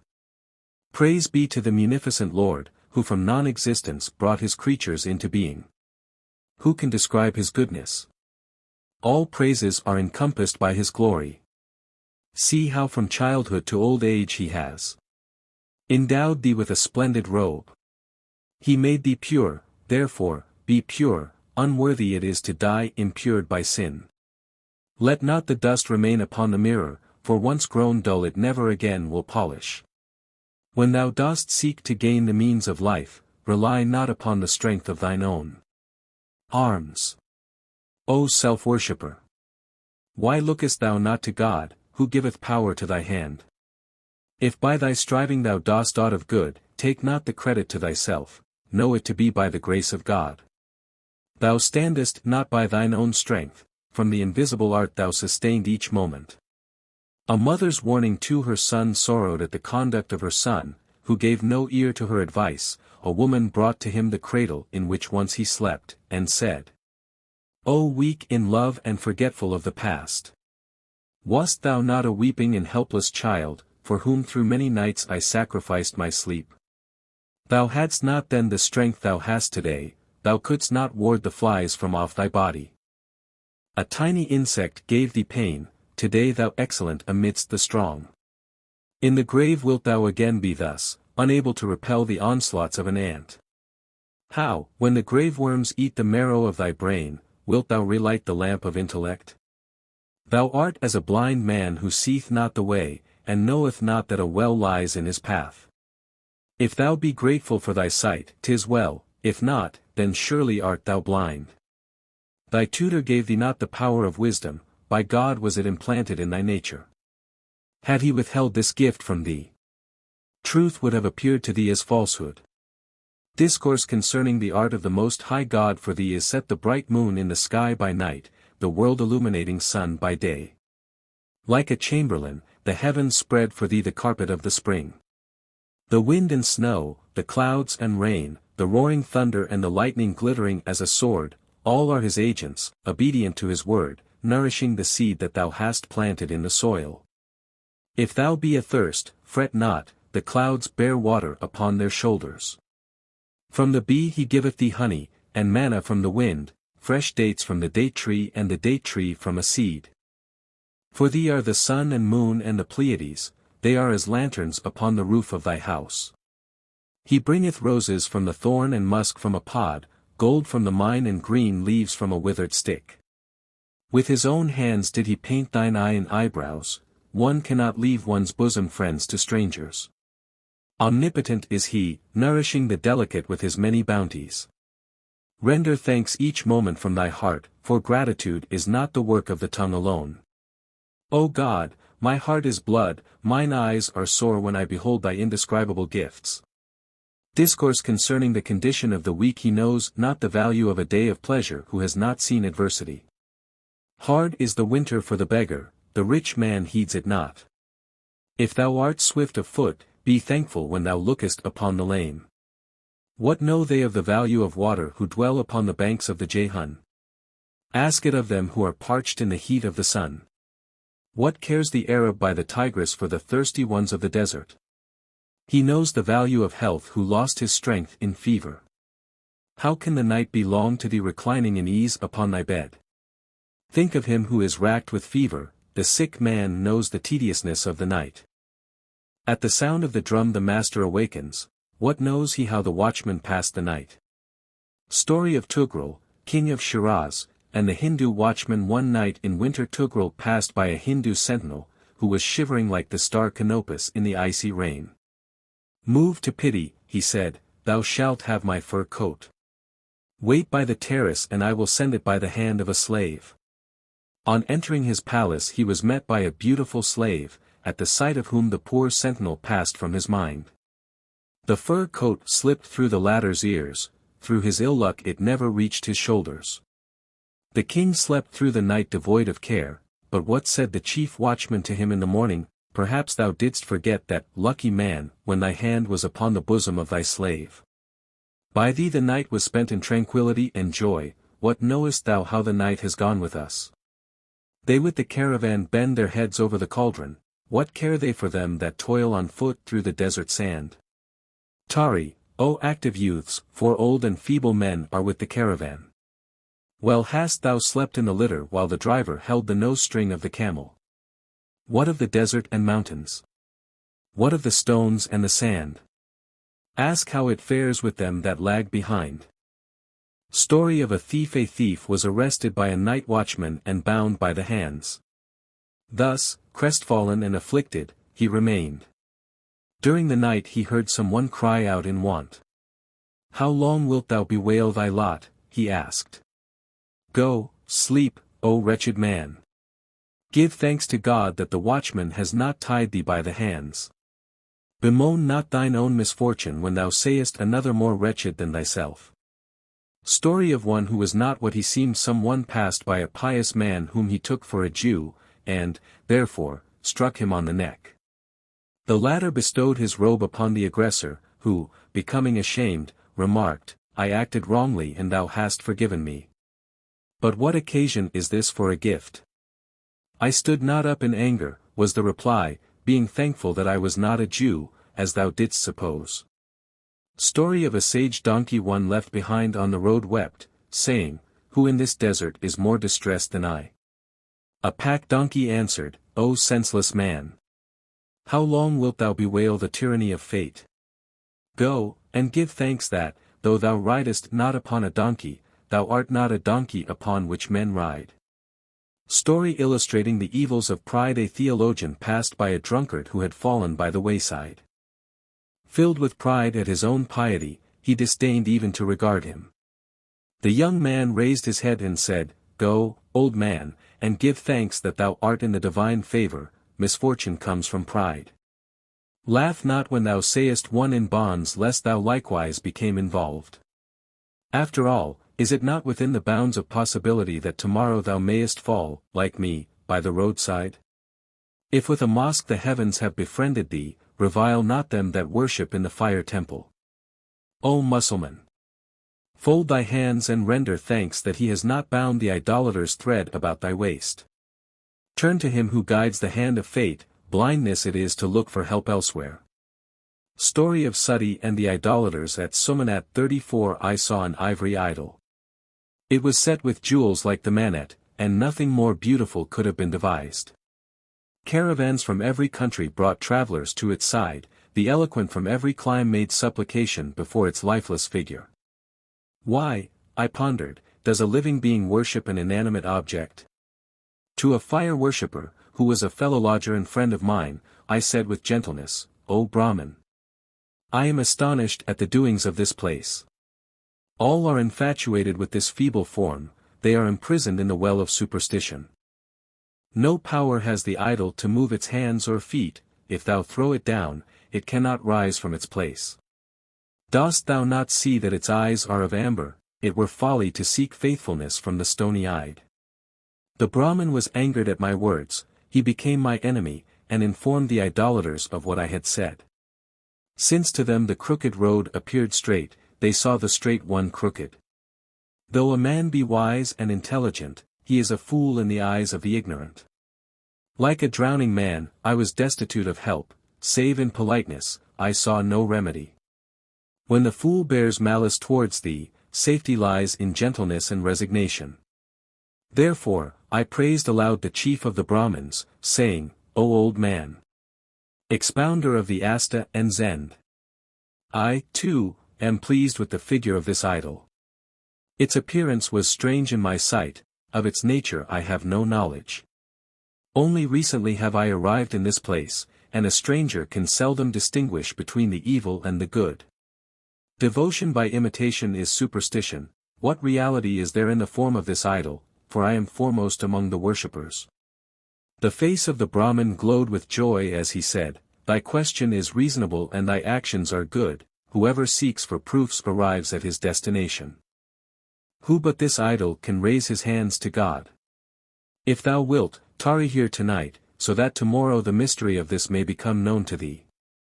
The night was as long as the day of judgment. The fire worshippers around me prayed without ablution. In the morning, they came again into the temple, and I was sick with anger and confused from lack of sleep. Suddenly, the idol raised its arm, and later, when the crowd had left, the Brahmin looked smilingly towards me, saying, "I know that now thou wilt have no doubts, truth has become manifest, falsehood remaineth not."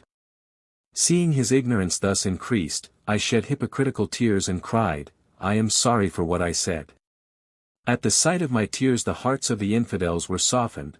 They ran towards me in service, and led me by the arms to the ivory idol, which was seated upon a golden chair set on a throne of teak. I kissed the hand of the little god, curses upon it and upon its worshippers. For a few days I posed as an infidel and discussed the Zend, like a Brahmin. When I became a guardian of the temple my joy was such that I could scarce control my feelings. One night, I closed fast the door of the temple and, searching, discovered a screen of jewels and gold that went from the top of the throne to the bottom. Behind this screen the Brahmin high priest was devoutly engaged with the end of a rope in his hand. Then did it become known to me that when the rope was pulled the idol of necessity raised its arm.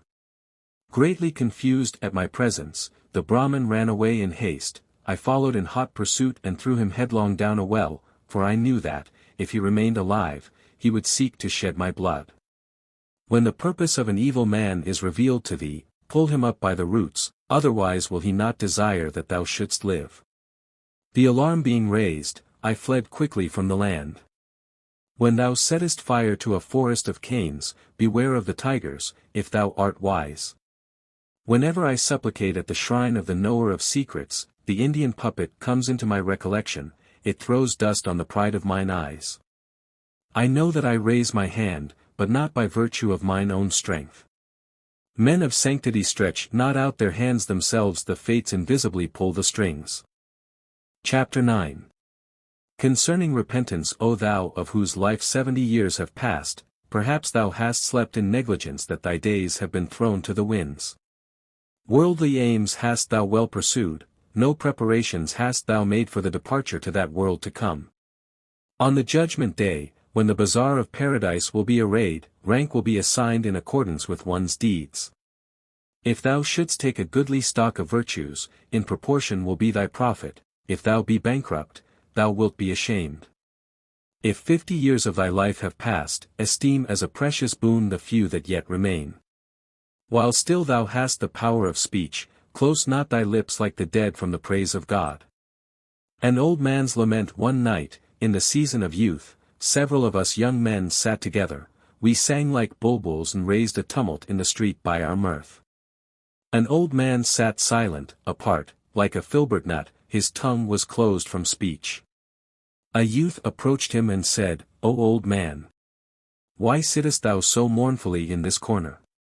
Come, raise thy head from the collar of grief and join us in our festivity. Thus did the old man reply, when the morning breeze blows over the rose garden, the young trees proudly wave their branches. It becomes not me to mingle in thy company, for the dawn of old age has spread over my cheeks. Thy turn it is to sit at this table of youth, I have washed my hands of youthful pleasures.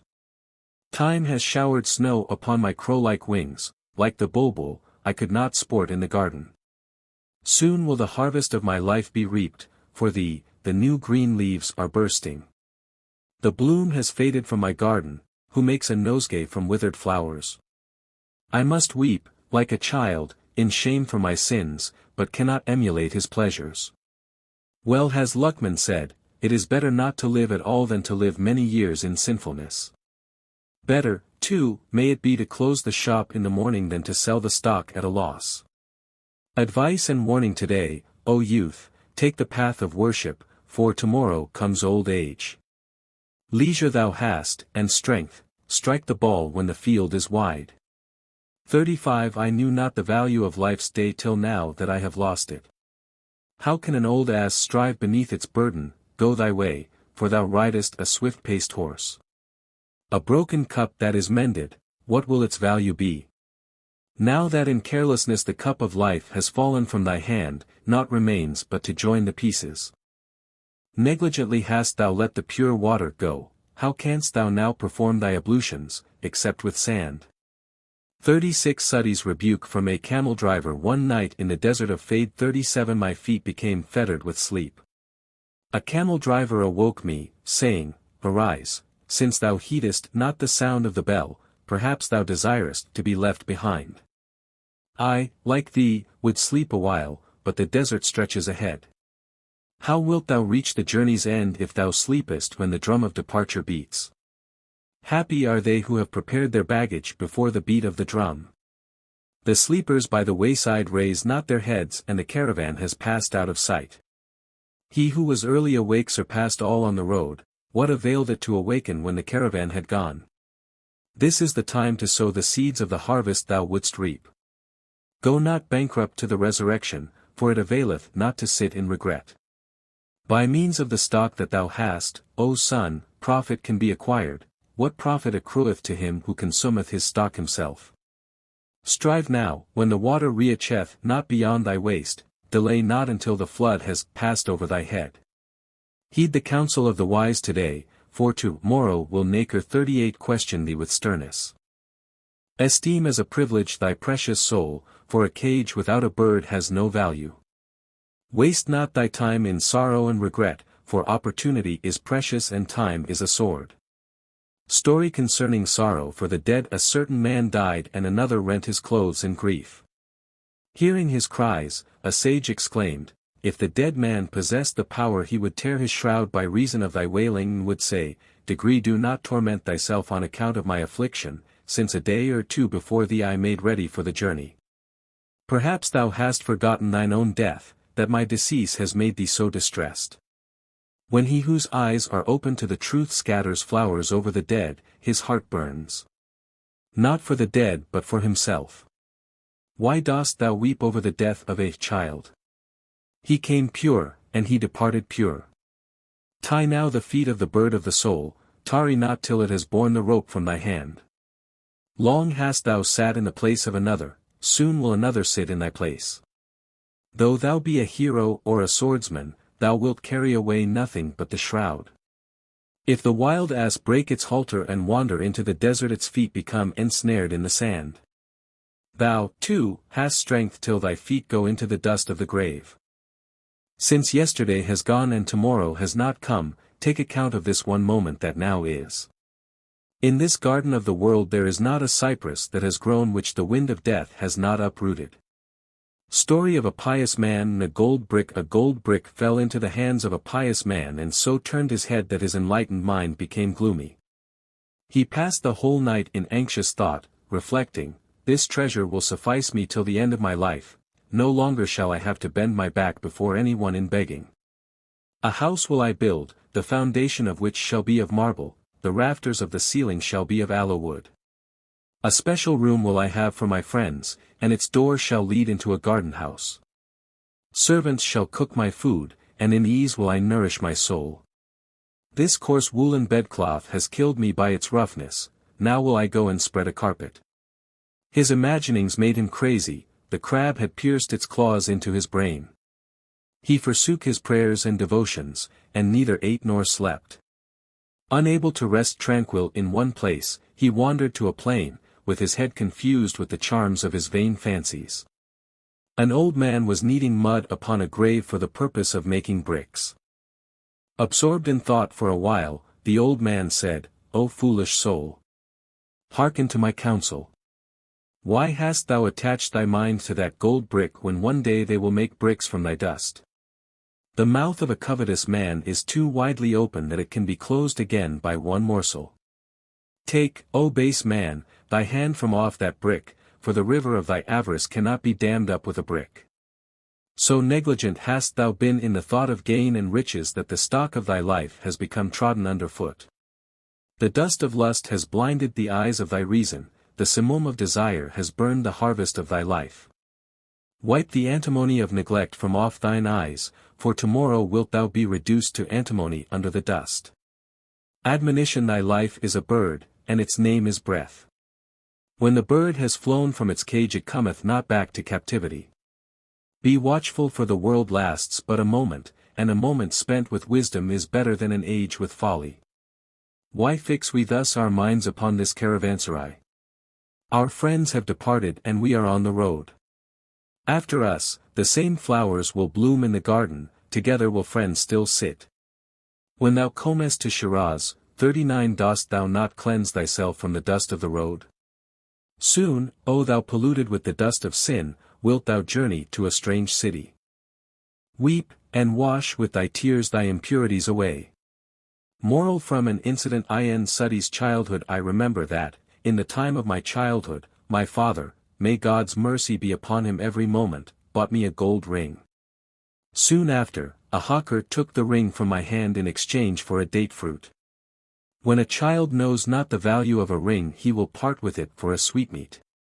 Thou, too, didst not recognize value of life, but indulged thyself in vain pleasures. In the day of judgment, when the good will attain to the highest dignity and mount from the bottommost depths of the earth to the Pleiades, thy head will hang forward in shame, for thy deeds will gather around thee. O brother! Be ashamed of the works of the evil, for ashamed wilt thou be at the resurrection in the presence of the good. Story of a man who reared a wolf. Someone reared a wolf cub, which, when grown in strength, tore its master to pieces. When the man was on the point of death, a sage passed by and said, Didst thou not know that thou wouldst suffer injury from an enemy thus carefully reared? How can we raise our heads from shame when we are at peace with Satan and at war with God? Thy friend regards thee not when thou turnest thy face towards the enemy. He who lives in the house of an enemy deems right estrangement from a friend. Story of a cheat. Someone robbed the people of their money by cheating, and whenever he had accomplished one of his nefarious acts he cursed the evil one, who said, "Never have I seen such a fool. Thou hast intrigued with me secretly, why, therefore, dost thou raise the sword of enmity against me? Alas! That the angels should record against the iniquities committed by the order of the evil one. Go forward when thou sayest that the door of peace is open, for suddenly the door of repentance will be closed. March not under a load of sin, O son, for a porter becomes exhausted on the journey. The prophet is the mediator of him who follows the highway of his laws." A recollection of childhood. In the time of my childhood I went out with my father during the Eid festival, and in the tumult of the mob got lost. I cried in fear, when my father suddenly pulled my ear, and said, "Several times did I tell thee not to take thy hand from the skirt of my robe." A child knows not how to go alone, it is difficult to travel on any road unseen. Thou, poor man, art as a child in thine endeavor, go, hold the skirt of the virtuous. Sit not with the base, but fasten thy hand to the saddle straps of the pious. Go, like Saadi, glean the corn of wisdom so that thou mayest store a harvest of divine knowledge. Story of one who burned his harvest in the month of July. A certain man stored his grain and set his mind at ease concerning it. One night, he became intoxicated and lighted a fire, which destroyed his harvest. The next day he sat down to glean the ears of corn, but not a single grain remained in his possession. Seeing him thus afflicted, someone remarked, "If thou didst not wish for this misfortune, thou shouldst not in folly have burned thy harvest. Thou, whose years have been wasted in iniquity, art he who burns the harvest of his life. Do not sow, O my life. Sow the seeds of religion and justice, and throw not to the winds the harvest of a good name. Knock at the door of forgiveness before thy punishment arrives, for lamentation beneath the lash is of no avail. Discourse on repentance. He who supplicates the deity by night will not be shamed on the day of judgment. If thou art wise, pray for forgiveness in the night for the sins that thou hast committed in the day. What is thy fear if thou hast made thy peace with God? He closes not the door of forgiveness upon them that supplicate him. If thou art a servant of God, raise thy hands in prayer, and if thou be ashamed, weep in sorrow. No one has stood upon his threshold whose sins the tears of repentance have not washed away. Chapter 10. Concerning prayer. Come, let us raise our hands in prayer, for tomorrow they will be powerless in the dust. Think not that he who supplicates before the door of mercy, which is never shut, will turn away in hopelessness. O Lord, regard us with compassion, for sin has entered among thy servants. O gracious God! By thy bounty have we been sustained, to thy gifts and loving kindness have we become habituated. Since in this life thou hast ennobled us above all things created, hope of similar glory have we in the world to come. O God, humiliate me not by reason of thy greatness, make me not ashamed by reason of my sins. Let no one prevail over me, for it is better that I should suffer punishment from thy hand. Let it suffice that I am ashamed in thy presence, make me not ashamed before my fellow men. If the shadow of thy mercy fall upon me, mean is the dignity of the sky before mine eyes.